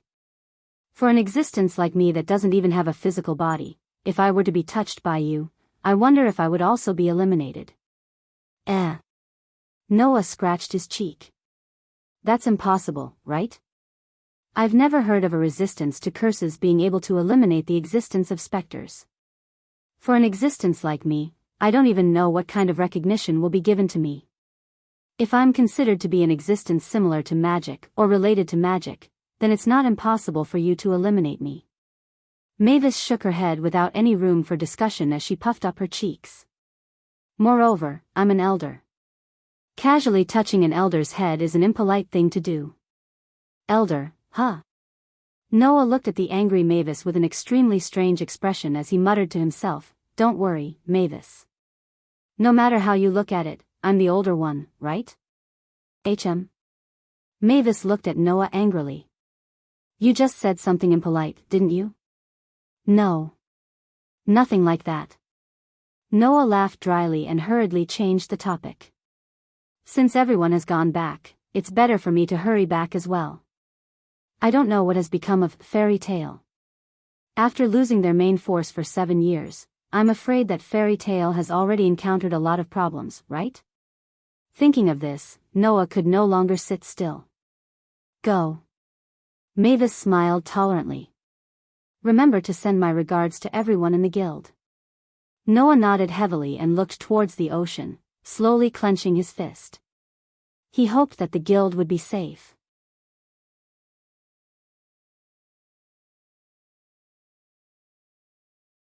Chapter 1632. Fiori Kingdom, Villa Magnolia. Compared to 7 years ago, Magnolia was neither prosperous nor weak. It was still the same as before, as if nothing had changed at all. It was bustling with activity. On the streets, people were walking back and forth. Around them, there were shouts and hawking sounds coming from the stalls. People were laughing and chatting with each other, or patronizing the stalls. The noise was constant, revealing a vibrant vitality. This scene made people feel unusually warm.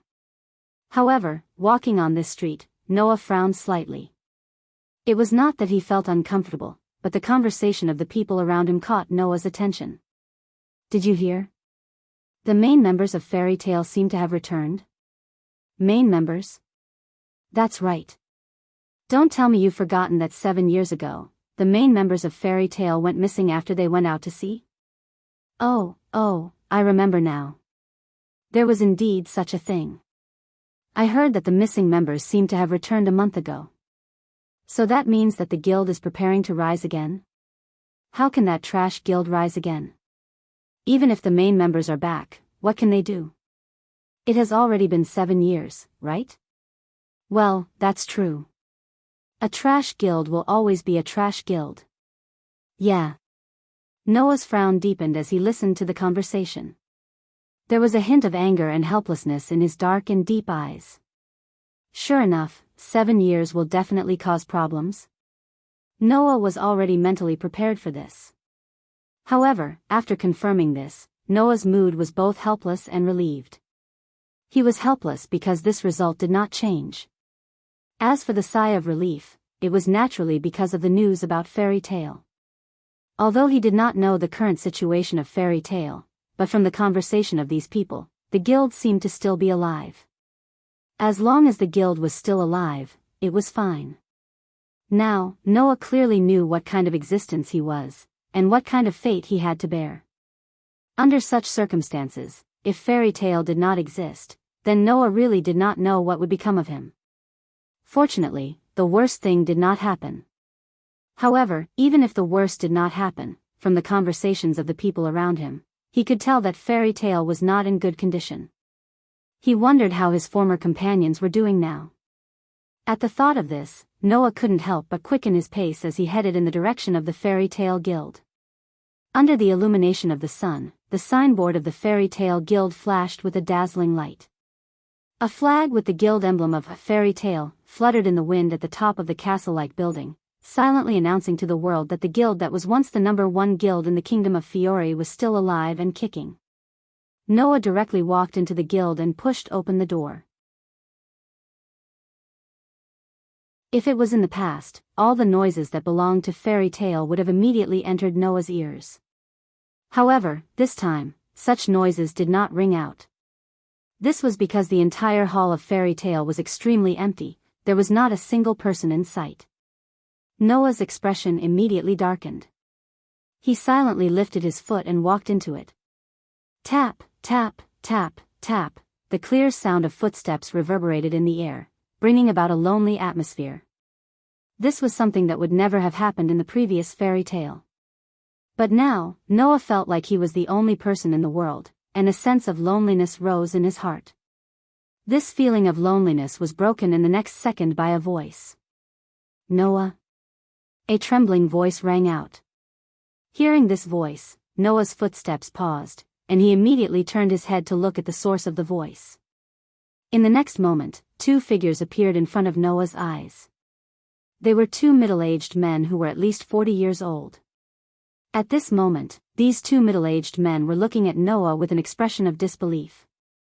Their eyes were brimming with tears, as if they were in disbelief. Looking at the two middle-aged men, Noah hesitated for a moment, and spoke with uncertainty. Are you Makeo and Wakaba?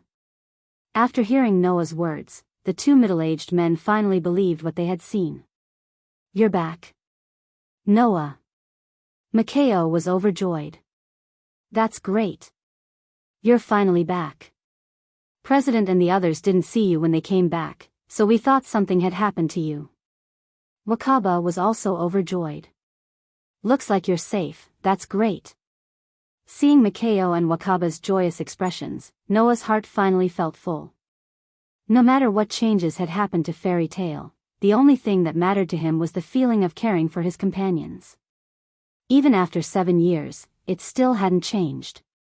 You're all old. Noah first sighed, then he thought of something and hurriedly asked. Right, where's everyone in the guild? Just as these words were spoken, an aged voice that was filled with surprise and joy rang out. Oh. Noah. You're back. Along with this voice, a short and old figure slowly walked out from the inner section of the guild. It was Makarov. Grandfather. Noah's heart suddenly calmed down. Where have you been? Makarov said reproachfully. I've been gone for a month. Mira and Lisanna were worried to death. Makarov's words elicited an extremely strong reaction from Makarov and Wakaba. President, you haven't seen Noah for a month, but we haven't seen him for 7 years and 1 month. Yes, you're just worried, but we were once in despair. From Makeo's and Wakaba's voices, Noah could clearly hear the excitement in their voices. That was true. To Makarov, Noah had only been missing for a month. However, to those who stayed in Fairy Tale, Noah had been missing for 7 years and 1 month. How could they not be excited? Fortunately, the members of Celestial Wolf Island group had already returned a month ago. Otherwise, who knows how excited Makeo and Wakaba would be at this moment. No matter what, it's good that you're fine. Noah was relieved. Even after 7 years, the guild still hasn't changed. Noah said this from the bottom of his heart. However, Makeo and Wakaba refuted him. That's where you're wrong, Noah. Makeo sighed. The guild has changed a lot. Didn't you notice that the members of the guild aren't here? Wakaba said helplessly. Apart from your Celestial Wolf Island group, there are less than 10 people left. The rest have all left the guild. So it's like that? Noah sighed faintly. It was natural for the guild to encounter such a situation. After all, if the main force wasn't here, how could the guild continue to be the #1 guild in the Fiori Kingdom? Without the main force, there wouldn't be any powerful magic shooters to complete the difficult missions. This way, the missions would decrease, the income would decrease, the management wouldn't be good, and the members would leave. Anyway, sit down first. Makarov looked at Noah. I'll tell you the details of the guild. Noah nodded.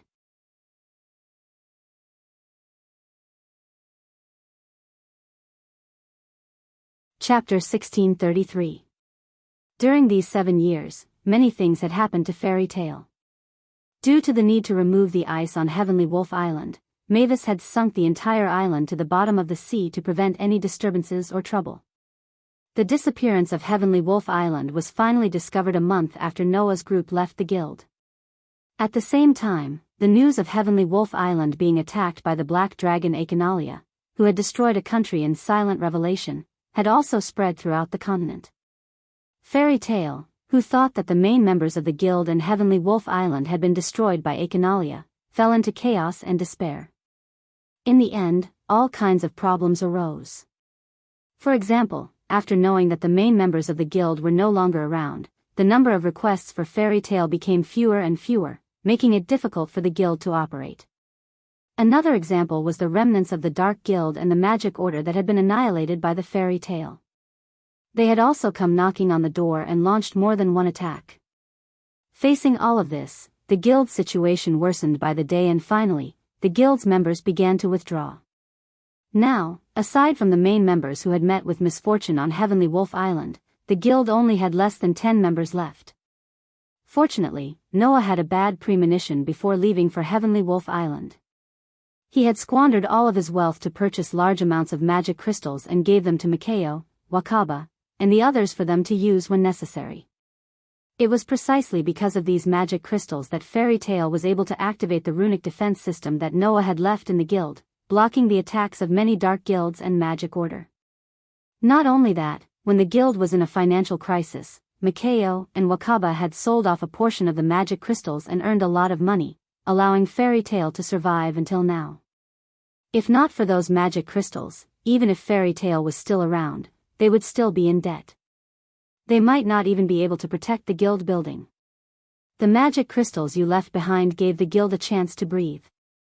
A trace of turbidity appeared in Makarov's eyes.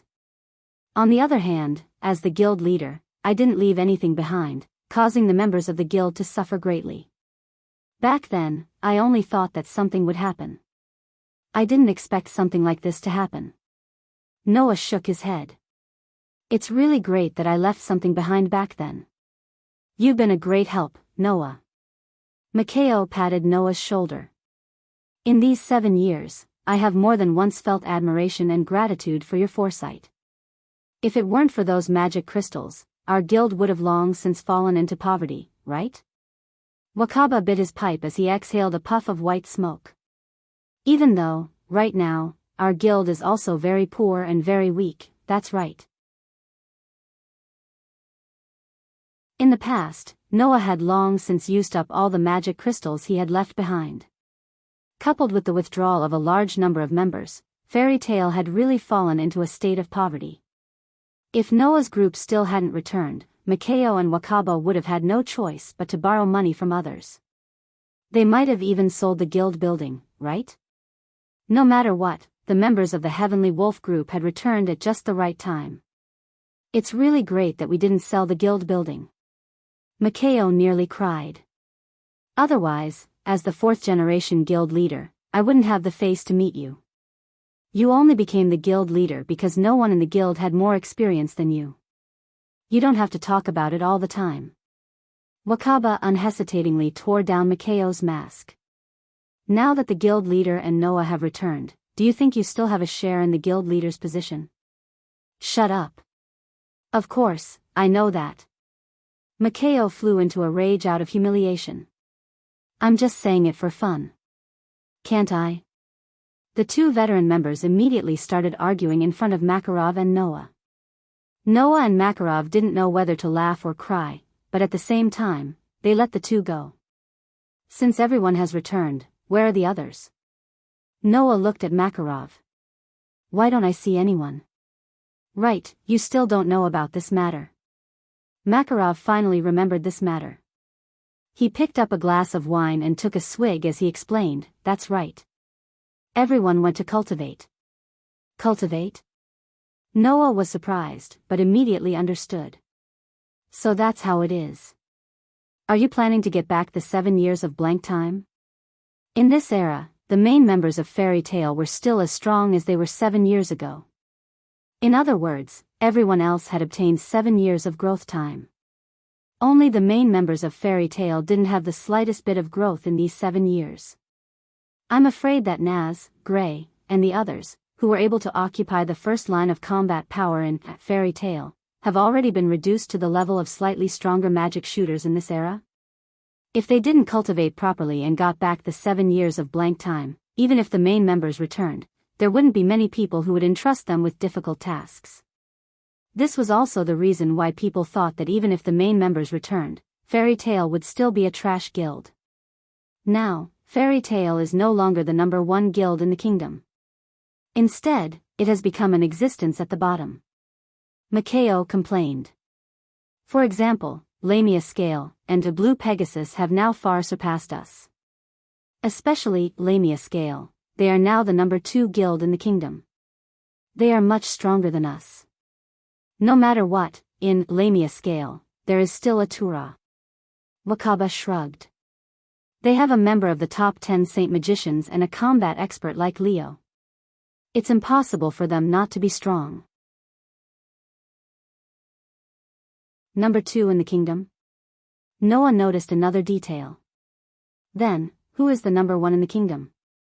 I heard that it was a very small guild 7 years ago. Makarov said with an indifferent attitude as he continued to drink his wine. However, that guild changed its leader in these 7 years and also brought in 5 very powerful magic shooters. As a result, it developed to the point where it is now the #1 guild in the kingdom.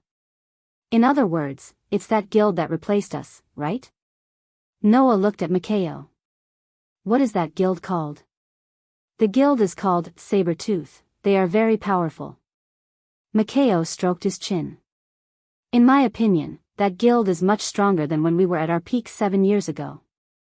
Not to mention Saber-Tooth, even Lamia Scale, and a Blue Pegasus are much stronger than we were in the past. Wakaba said with annoyance. At least, I don't think that we can fight them after training for a few months. Yes, yes. Makao nodded. Even if it is Noah, I don't think he can do anything to them now. A gap of 7 years is too serious. Wakaba said jokingly to Makarov.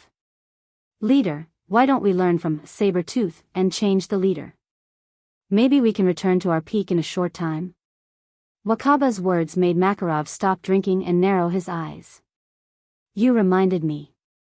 Makao and Wakaba were startled. At this time, Makarov suddenly said to Noah. Let me show you something. Noah was also stunned. Something? What thing?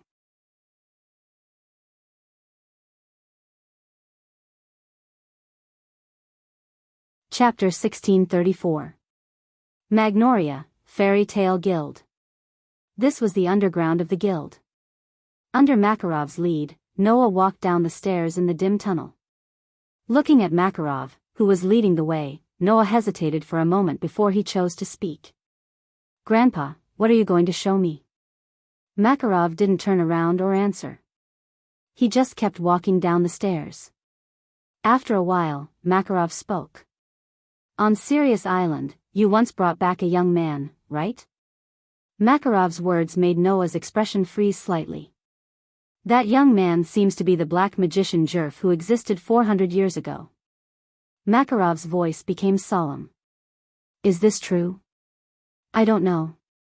Noah shook his head. But Hades did call him Jerf. If that person said so, then it's true. Makarov smiled bitterly. As expected, Jerf has always been cursed by God and managed to survive. His words made Noah raise his eyebrows in surprise. Grandpa, you know that Jerf has been cursed by God? Not only do I know that Jerf has been cursed by God, but I also know the true form of the curse on him, Makarov said in a deep voice. That is the curse of the god of Anxalam. God of Anxalam? Noah was stunned. Anxalam is the god of life and death, Makarov said. 400 years ago, because Jerf conducted research on life and death, he seriously violated the domain of the god of Anxalam and was cursed by that god. That is an ancient curse called the curse of contradiction. Makarov's voice became extremely solemn. If the person who receives this curse respects life, then he will take away the lives of those around him. The more he respects life, the more the curse will release the energy of death, causing a lot of deaths and injuries around the cursed person. On the other hand, if he doesn't respect life, then he won't release the energy of death. That is why it is called the curse of contradiction. And this curse, in addition to taking away the lives of others, can also give the cursed person an immortal life. Makarov sighed. The reason Jerf was able to survive 400 years ago is because of the power of this curse, right? Noah suddenly recalled the scene when he met Jerf on Sirius Island. At that time, Jerf did release a huge amount of energy of death, causing the life around him to be devoured. At that time, apart from Noah and Wendy, who was protected by Noah, all the life around them was taken away. Is that the curse of the god of Anxalam? Noah couldn't help but mutter. What a vile curse. The curse would only take away the lives of others if it respected life. Didn't that mean that the more the cursed person cherished others, the more he would take away the lives of those he cherished? Such a vicious curse could no longer be described as a bad taste.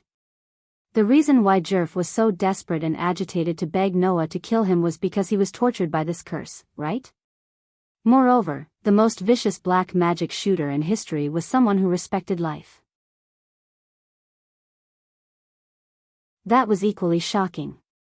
If it wasn't because he respected life, then Jerf wouldn't have triggered the energy of death on Sirius Island that almost affected Noah, right? What a vile hobby. Makarov heard Noah's mutterings clearly. After a moment of silence, Makarov spoke calmly. The first generation was also cursed by that vile hobby. Noah suddenly raised his head and looked at Makarov in shock. What did Makarov say just now? The first generation was cursed as well? Was he cursed by the god of Anxalam? It can't be, right? That was before the creation of Fairy Tale. Makarov didn't seem to know how shocked Noah was at this moment. He continued to walk down the stairs and began to tell his story. He continued to walk down the stairs. 100 years ago, the first generation was just a member of a small guild. At that time, the magical world wasn't as orderly as it is now. There were all sorts of conflicts and even killings between guilds in order to fight for territory, resources, and commissions.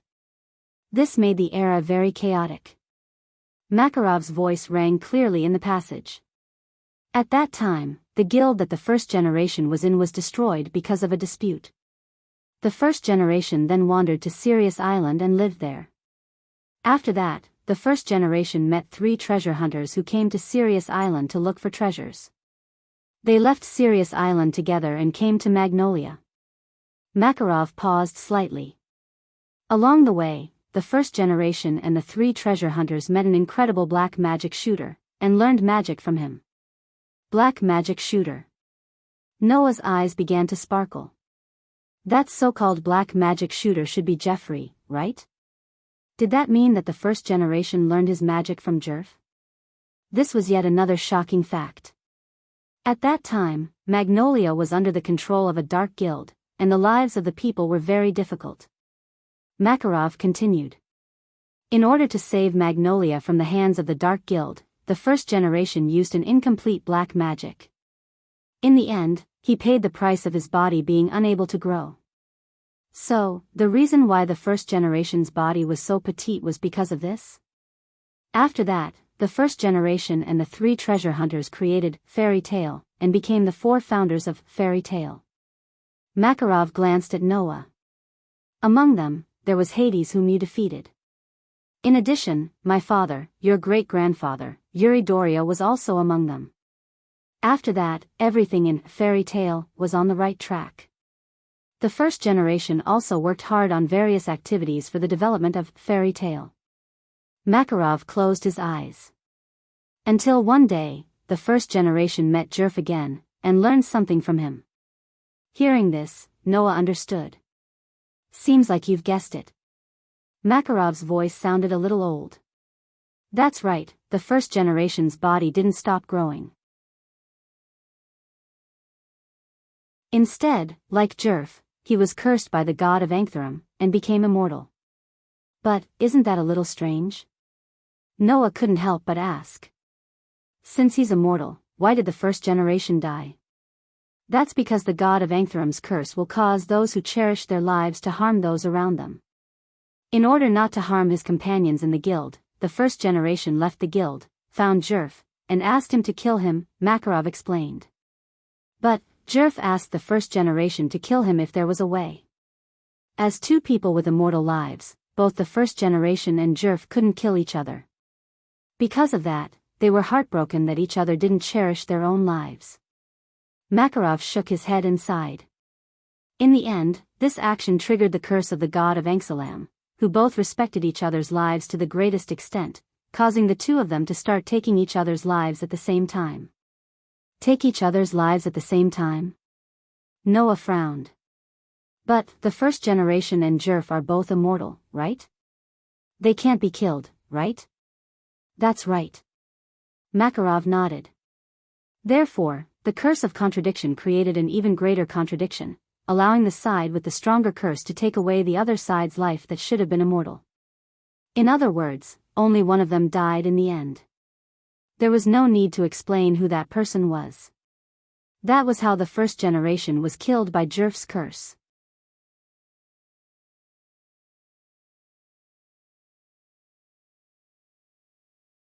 Chapter 1635. In the dim passageway, a silent atmosphere began to pervade. Noah and Makarov were still walking down the stairs, and the atmosphere seemed a little heavy. Noah lowered his head slightly as he pondered over the secret that Makarov told him. At the same time, he smiled bitterly to himself. Who would have thought that in less than a day, he would actually learn so many secrets? Noah only found out about his real identity and mission today, including the secrets and disasters of the many worlds in Between Worlds. Now, after returning to the guild, he found out about such secrets in Fairy Tale. If it weren't for Noah's strong mental fortitude, he wouldn't have been able to digest so many things in such a short time. And that wasn't the end of it. Makarov intended to tell Noah's secrets, and that wasn't all. Everyone thought that the first bloodline had passed away, Makarov said abruptly.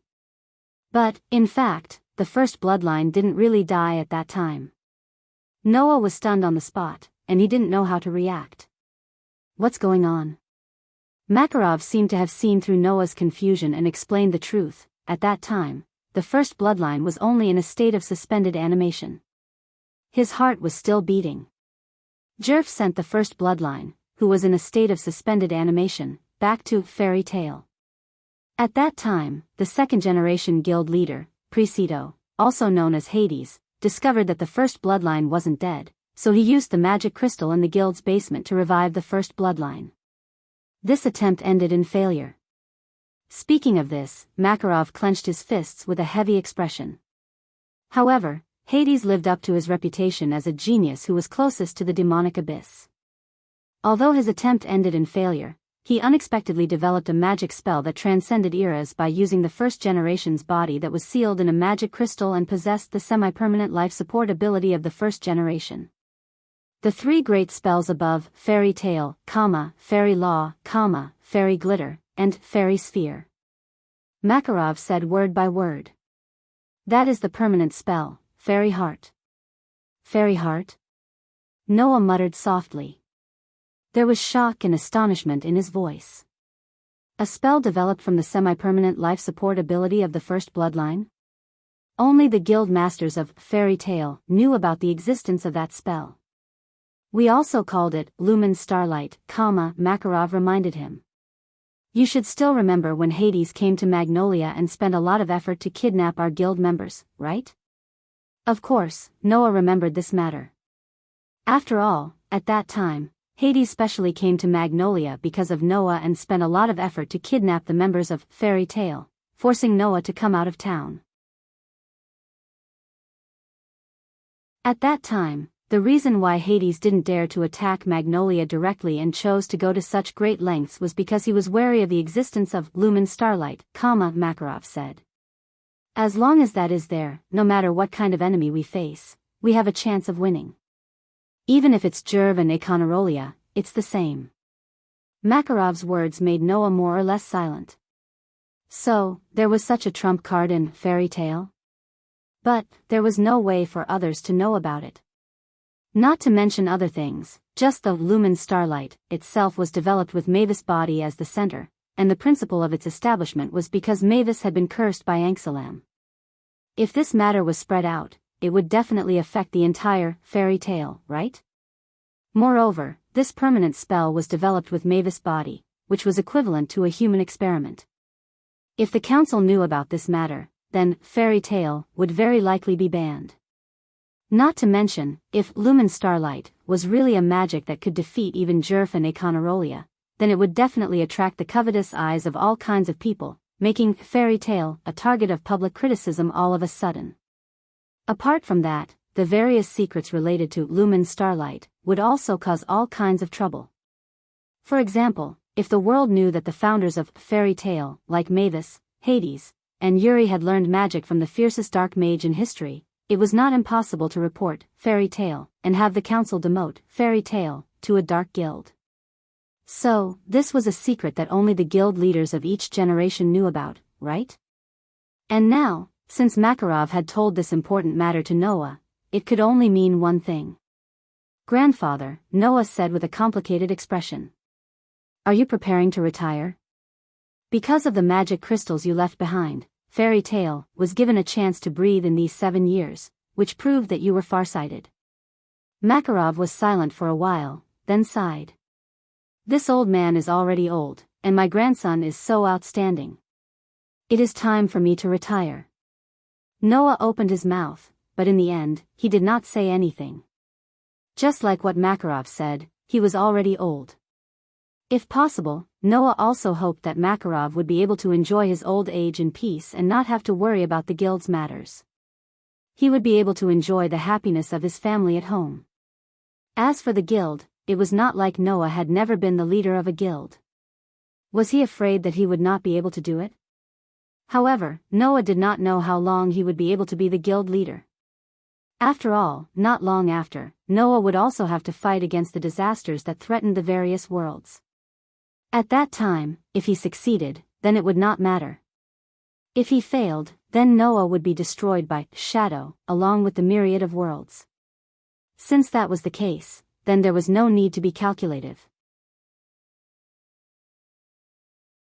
If he won, then he would return to being the guild leader. If he lost, then he would disappear together. It did not matter how long it would last. Thus, Noah nodded heavily. "I understand, Grandpa." The heaviness and vicissitudes of life on Makarov's face finally faded, and he smiled with some relief. "Well, you don't have to worry. For the time being, I will stay in this position for a while. When there is a chance, I will announce this matter." While talking, the two finally arrived at the underground. At the end of the stairs, there was a palace that was not too vast. After passing through this palace, a door appeared in front of Noah and Makarov. Boom, with a heavy thud, the door slowly opened. What appeared in front of Noah was a vast basement. The basement was very empty. Only in front of them stood a huge crystal. And in that crystal, a young girl like a fairy was floating inside, naked. Her eyes were closed, and her face was serene. She was like a sleeping beauty, very beautiful. "That is Lumen Starlight." Makarov looked up at the crystal and said very solemnly. "It symbolizes infinity, the eternal magic that can produce inexhaustible magic, fairy heart. Now, I entrust it to you." Makarov looked at Noah, and his voice was unprecedentedly serious. "I hope you can guard it well and use it properly." Noah looked at the girl in the crystal and nodded silently.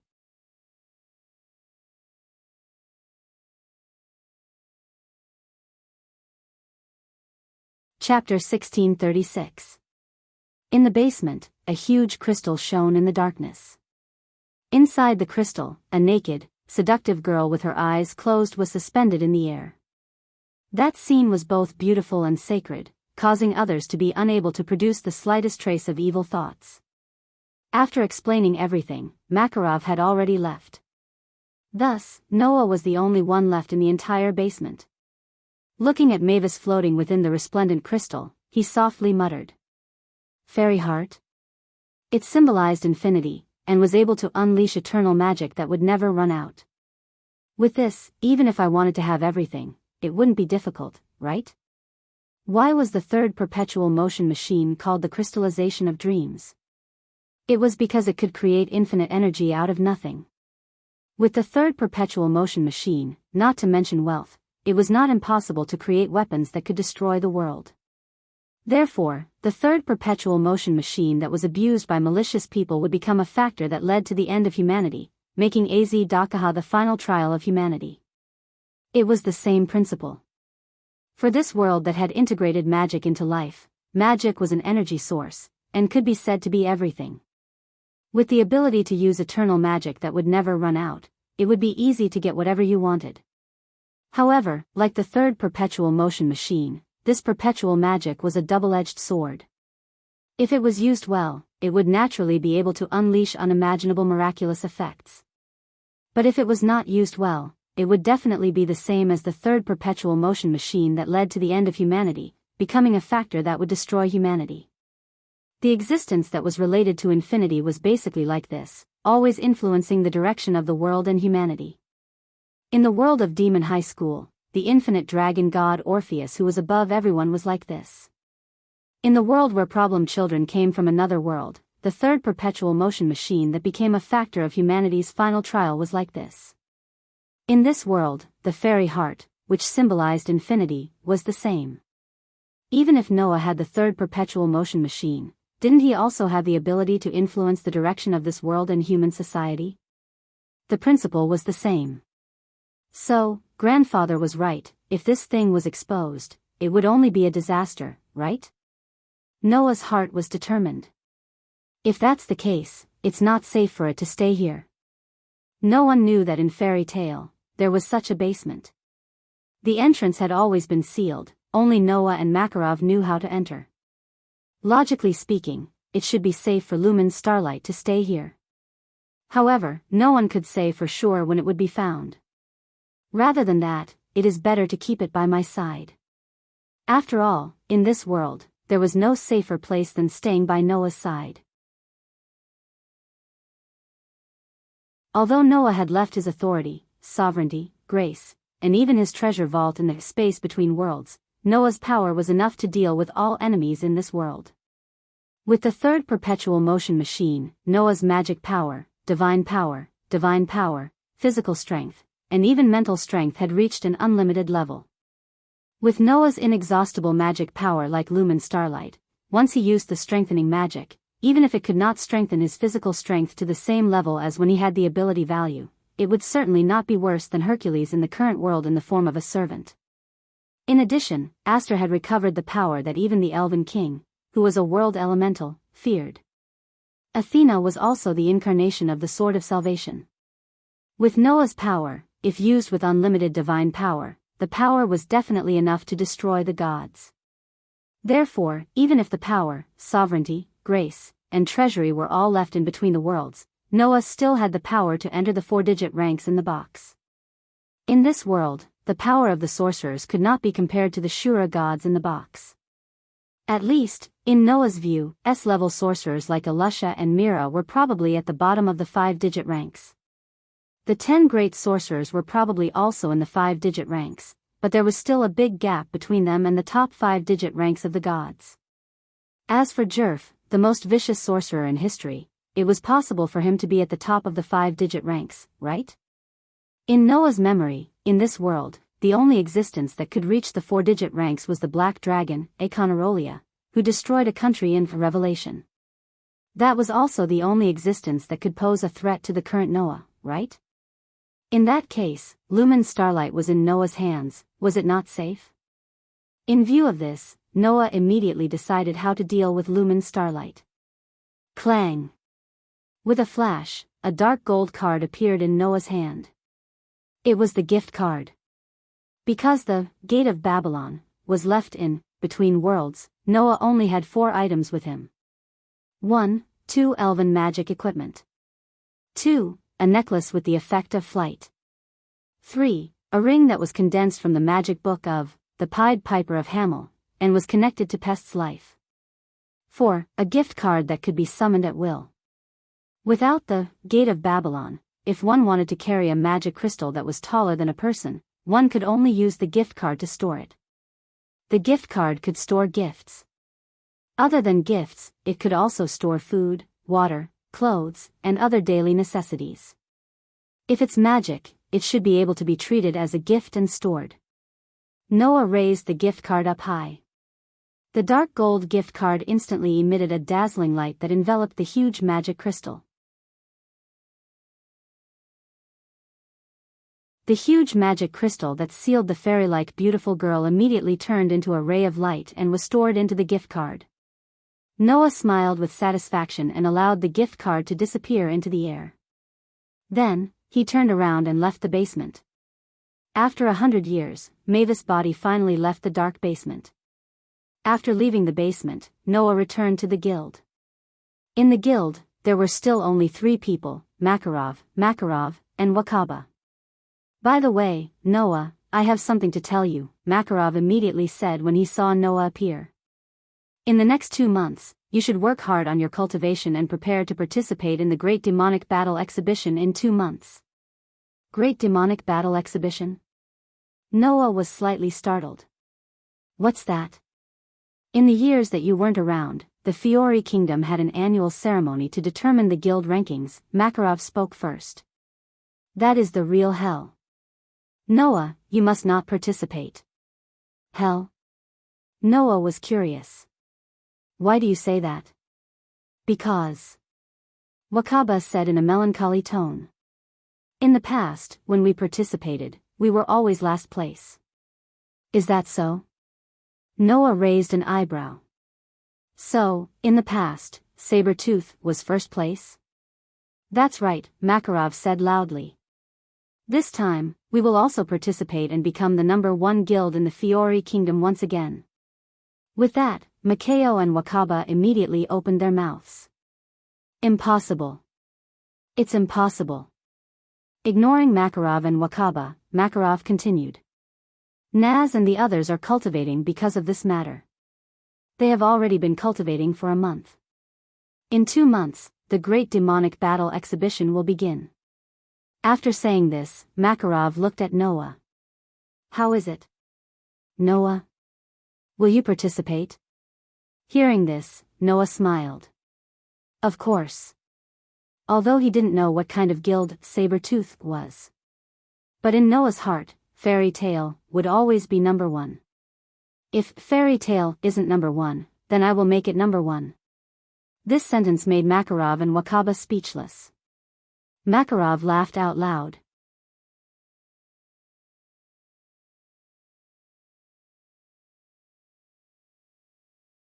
Chapter 1637. On the sunny mountain path, flocks of birds chirped like a melody, constantly reverberating in the sky. On the mountain path, Noah was walking up step by step, heading towards the summit. Grandpa was talking about this mountain, right? While walking, Noah looked around and smiled with some nostalgia. In the past, I also cultivated in this area, Yi Futian said. In order to participate in the Great Magic Battle Exhibition 2 months later, Noah also left the guild and prepared to train for a period of time. Although, in Noah's view, in this world, apart from Econarolia, there should be no one else who could threaten him, but rather than hiding in the guild for 2 months, Noah still chose to come out and train.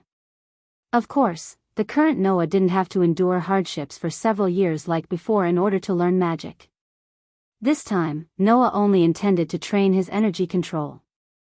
Ever since I got the 3rd perpetual motion machine spirit, although I have unlimited energy, too much energy has instead caused problems in control. Noah thought silently.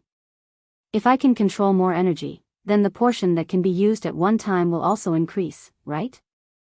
In the past, because he was worried that too much energy would cause his body to explode, Noah could only forge an energy source to accommodate too much energy. He also didn't dare to use too much energy at one time, which was the so-called problem of exertion. But ever since he got the 3rd perpetual motion machine spirit, Noah's body could hold unlimited energy, and could also use unlimited energy, no longer worrying about exertion. In other words, Noah's exertion also became unlimited.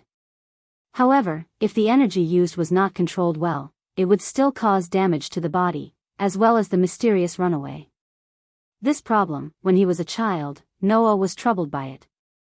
Therefore, Noah understood that if he didn't properly train his energy control, even if he had unlimited energy, it would only cause a destructive disaster to the surroundings. When I was a child, my mana went out of control, and I almost destroyed the guild. Noah couldn't help but be speechless. If the current me were to go berserk with the unlimited energy in my body, the entire continent would be destroyed, right? For this reason, Noah needed to retrain his energy control. As long as Noah could control more energy without worrying about the problem of output and consumption, the more energy he could control, the more his strength would increase proportionally. For example, if one could use more mana, the power of magic and spells would increase. Another example was that the more divine power one could use, the more powerful the elven device would be. Now, consumption and exertion were no longer a problem that troubled Noah. The only problem that really troubled Noah was the amount of energy he could use at one time. Fortunately, this problem could be solved with diligence. It would be great if there was a strong enough opponent for me to practice with. Noah thought with regret. It had to be known that Noah, as a human, was also a godslayer. The stronger the opponent, the more he could improve his strength. In the past, Noah had fought many strong people in the box court, including the final trial of Absolute Evil and A Closed World, which allowed him to improve a lot. Among them, there was an improvement in his control of energy. Unfortunately, in this world, no one was qualified to be Noah's opponent except for Akonarolia. Incompetent opponents, no matter how many of them there were, would only be a negligible improvement to Noah. In the end, I can only rely on diligence. Diligence was diligence, but Noah didn't need to be nervous about anything now. With Noah's current strength, it was enough to deal with all the enemies in this world. The reason why he chose to be diligent was because he didn't want to waste these 2 months. And if possible, of course I want to train with my future wives and spend these 2 months together. Noah raised his head and looked in the direction of the mountain top, an expectant smile unconsciously appearing on his face. Mira and Lisanna are there, right? After Noah decided to train, Makarov told Noah the whereabouts of Mira and Lisanna. Noah came to this mountain because of this reason. It's just that I didn't expect that they would be training here. With this thought, Noah continued to walk in the direction of the mountain top. At this time, in the direction of the mountain top, a violent explosion suddenly shook, causing flames and dust to sweep up at the same time. Noah looked at the sudden explosion on the mountain top with a surprised expression, then smiled slightly. It seems that they are indeed training hard. Leaving such a sentence, Noah didn't waste any more time. He directly floated up and flew in the direction of the mountain top. Not long after, Noah arrived at the mountain top. A violent explosion occurred again, causing waves of fire to shake out like a storm, rushing in all directions. And in the flames, 3 figures were crisscrossing and crisscrossing. Among them, a figure rushed into the sky, directly rushed out of the waves of fire, spread a pair of wings, and flew up. It was a girl wearing revealing tights. Her arms were like the hands of a devil covered in scales, looking very ferocious, a pair of bat-like wings on her back, a tail like a crocodile, and hair straight to the sky, looking very evil. Impressively, it was Mira who used the receiving magic to receive the devil's soul of Satan. At this time, Mira was completely without her usual gentle and considerate appearance, transforming into a terrifying devil. A pitch-black energy light flashed in her hand, converging into the shape of a ball, raised high above her head, and fiercely threw it down. Whoosh! The pitch-black magic light suddenly turned into a meteorite, falling from the sky, carrying a sharp sound of breaking through the air, and in the vibration of the atmosphere, violently shot down to the waves of fire below. It's coming. A real man. In the waves of fire, 2 voices sounded in succession. The 2 voices belonged to Lisanna and Elfman. The 3 siblings of the Strauss family came to this mountain together and began to cultivate. Like Mira, Lisanna and Elfman both used the receiving magic. However, Mira received the soul of a devil, Lisanna received the soul of an animal, and Elfman received the soul of a demon. Thus, Lisanna received the soul of a cat, wearing a cat-like fur top and bottom, growing cat ears on her head, a cat tail on her back, and a pair of hands turned into cat claws, her figure nimbly leaping away. As for Elfman, he seemed to have received the soul of some kind of demonic creature, and one of his arms became extremely hideous and terrifying like a lizard's arm. He threw a punch at the ball of mana that was shooting towards him. Accompanied by an explosive sound, the pitch-black magic light exploded in front of Elfman's ferocious fist, setting off a shocking impact and flames. In the midst of the explosion, Elfman flew backwards like an arrow from a bow, fiercely smashing into a rock, causing cracks to appear on the rock. One could only imagine how much power Mira had used in that attack. "Brother Elfman?" Lysana cried out in shock, then froze on the spot. Mira had appeared behind Lysana at some point and raised her hand, facing Lysana's back, gathering pitch-black magic light in her hand. "Wait! Sister Mira, wait!" Lysana hurriedly raised her hand. "We surrender." The magic gathered in Myra's hand slowly dissipated as she sighed with a cold expression. "Really, the two of you. One only knows how to fight force with force and doesn't know how to dodge at all. The other is always distracted by big and small matters. If this continues, in 2 months, you'll be suppressed by others." Ugh! Lysana was speechless. Only Elfman, who was paralyzed in front of the cracked rock, raised his hand weakly. "But, sister, fighting force is what a man is." Mira immediately glared at Elfman, causing Elfman to shudder and shut his mouth. Seeing this scene, Noah couldn't help but laugh out loud. This laughter was immediately heard by Mira, Lysana, and Elfman. Seeing Noah floating in the air, unable to hold back his laughter, the siblings were first startled before they were pleasantly surprised.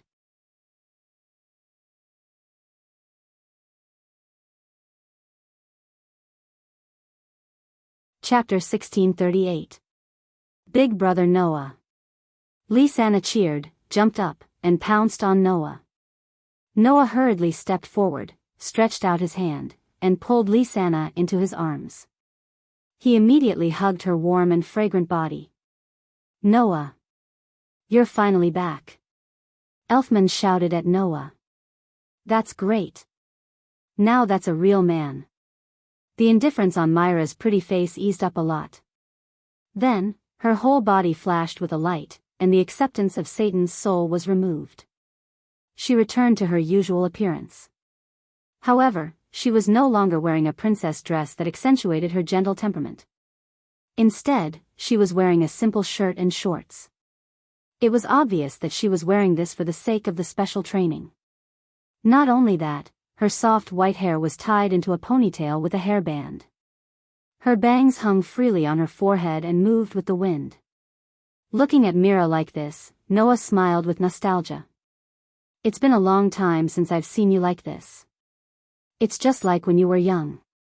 When she was young, Mira also liked to tie her hair into a single ponytail.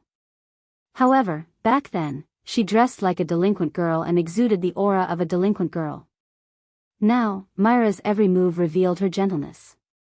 Even the smile on her face was rather sweet and was no longer as bad as when she was young. Under such circumstances, Mira tilted her head and said with a smile, "But you're still the same as before. You haven't changed at all." "That's not it. I've changed too."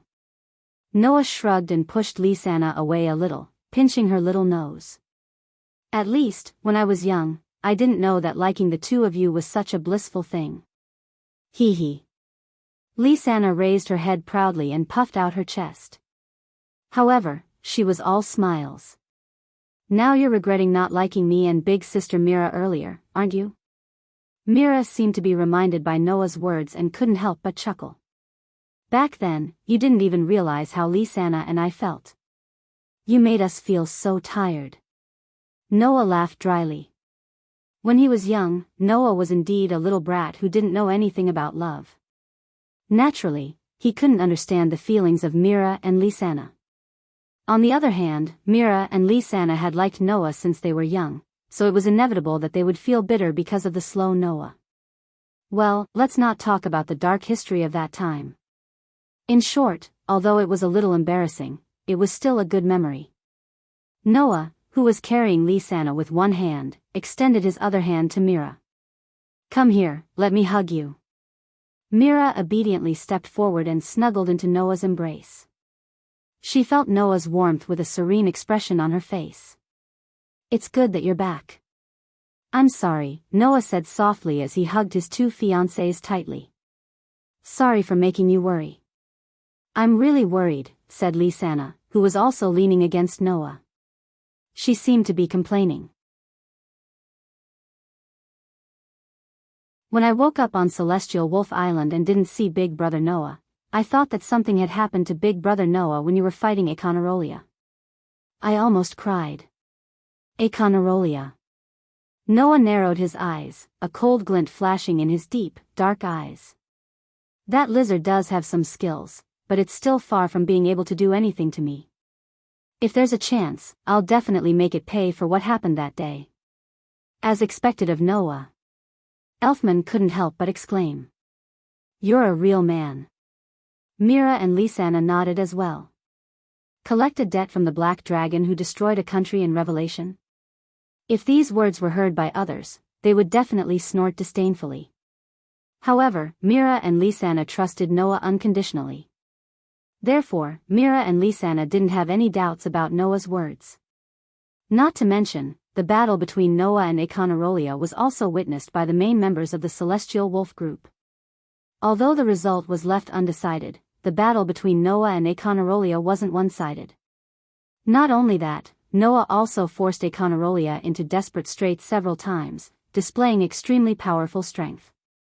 Mira and Lisanna both believed that even if his opponent was the Black Dragon that destroyed a country, Noah wouldn't lose.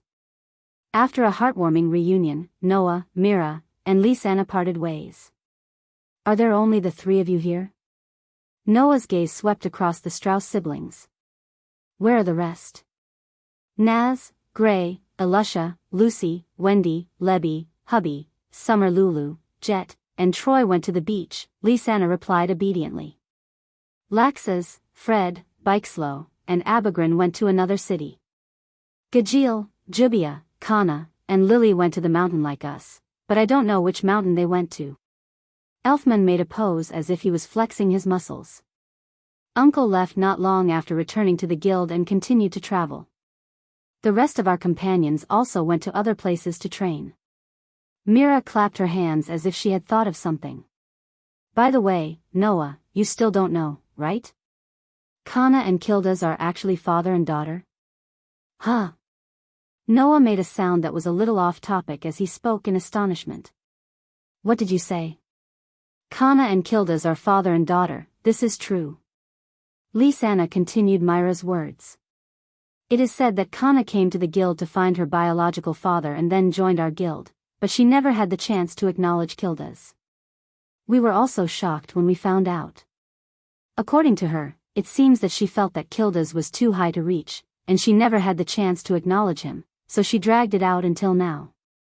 Elfman folded his arms as he spoke logically. Originally, it seemed that if he succeeded in the S-level magic shooter promotion exam and became an S-level magic shooter, he would acknowledge Kildas as his father. That's not straightforward at all. Not like a man at all. Kana is not a man, she is a girl. Mira seemed to kindly remind him. Girls have a lot of difficulties, you can't laugh at them like that. She will acknowledge him after becoming an S-rank archmage? Noah rubbed his forehead.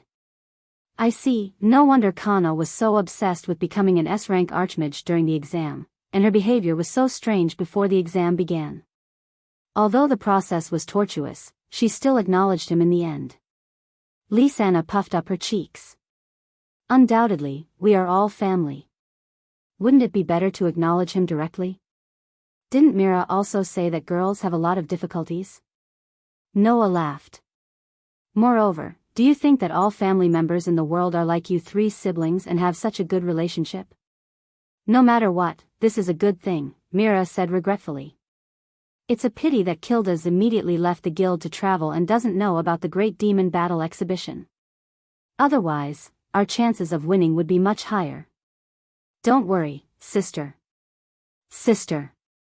Elfman patted his chest. Even if there is no uncle, you still have a man. Brother Elfman and I couldn't beat Mira even when we joined forces, and he still wants to replace Kilda's. What a fool. Lysana hugged Noah's arm, her face full of joy. However, now that Brother Noah is back, our chances of winning have increased. Yes. Mira nodded, looking at Noah with a gentle gaze that could soften one's heart. Noah will definitely make us the number one in the Fiori Kingdom again. Is that so? Noah spread out his hands. Makao and Wakaba both believe that even if it was me, I wouldn't be able to do anything if I had a 7-year gap. Those two fools don't know how powerful Brother Noah is. Lysana shook Noah's arm and said expectantly. Moreover, since Brother Noah is here, why don't you train here with us? Fool. Noah pinched Lysana's little nose again. If it wasn't for you, I wouldn't have come all the way here. Noah's words made Mira and Lysana laugh happily. Noah is also here to train? Elfman grinned. That's a real man. Everyone burst into laughter at once.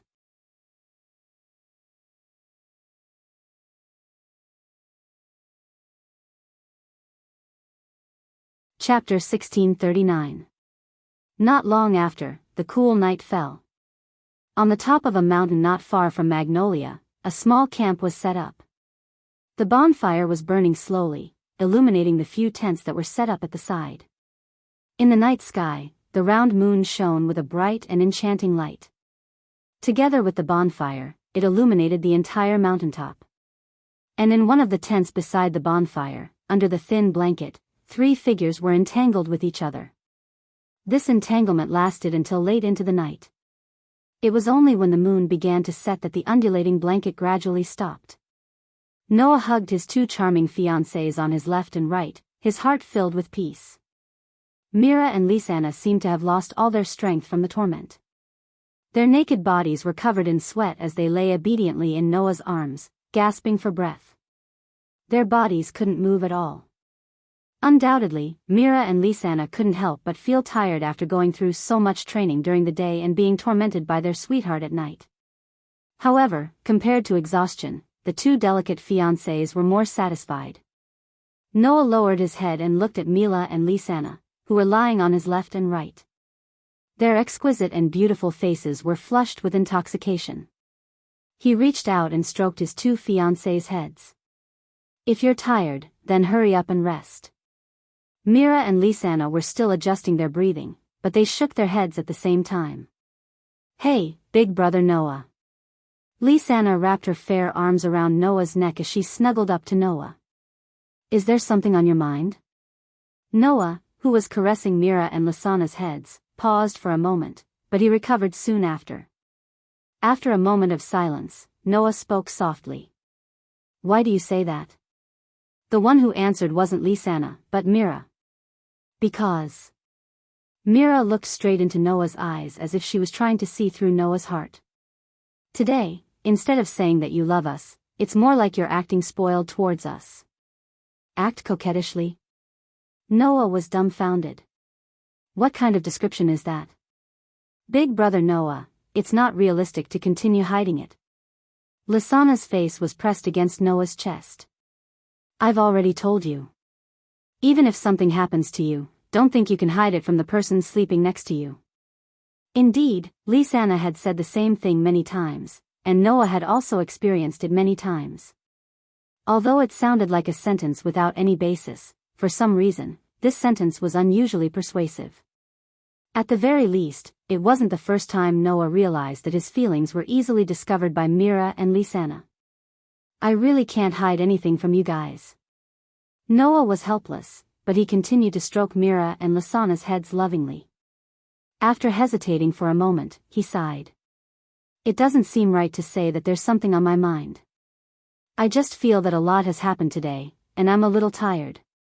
Tired.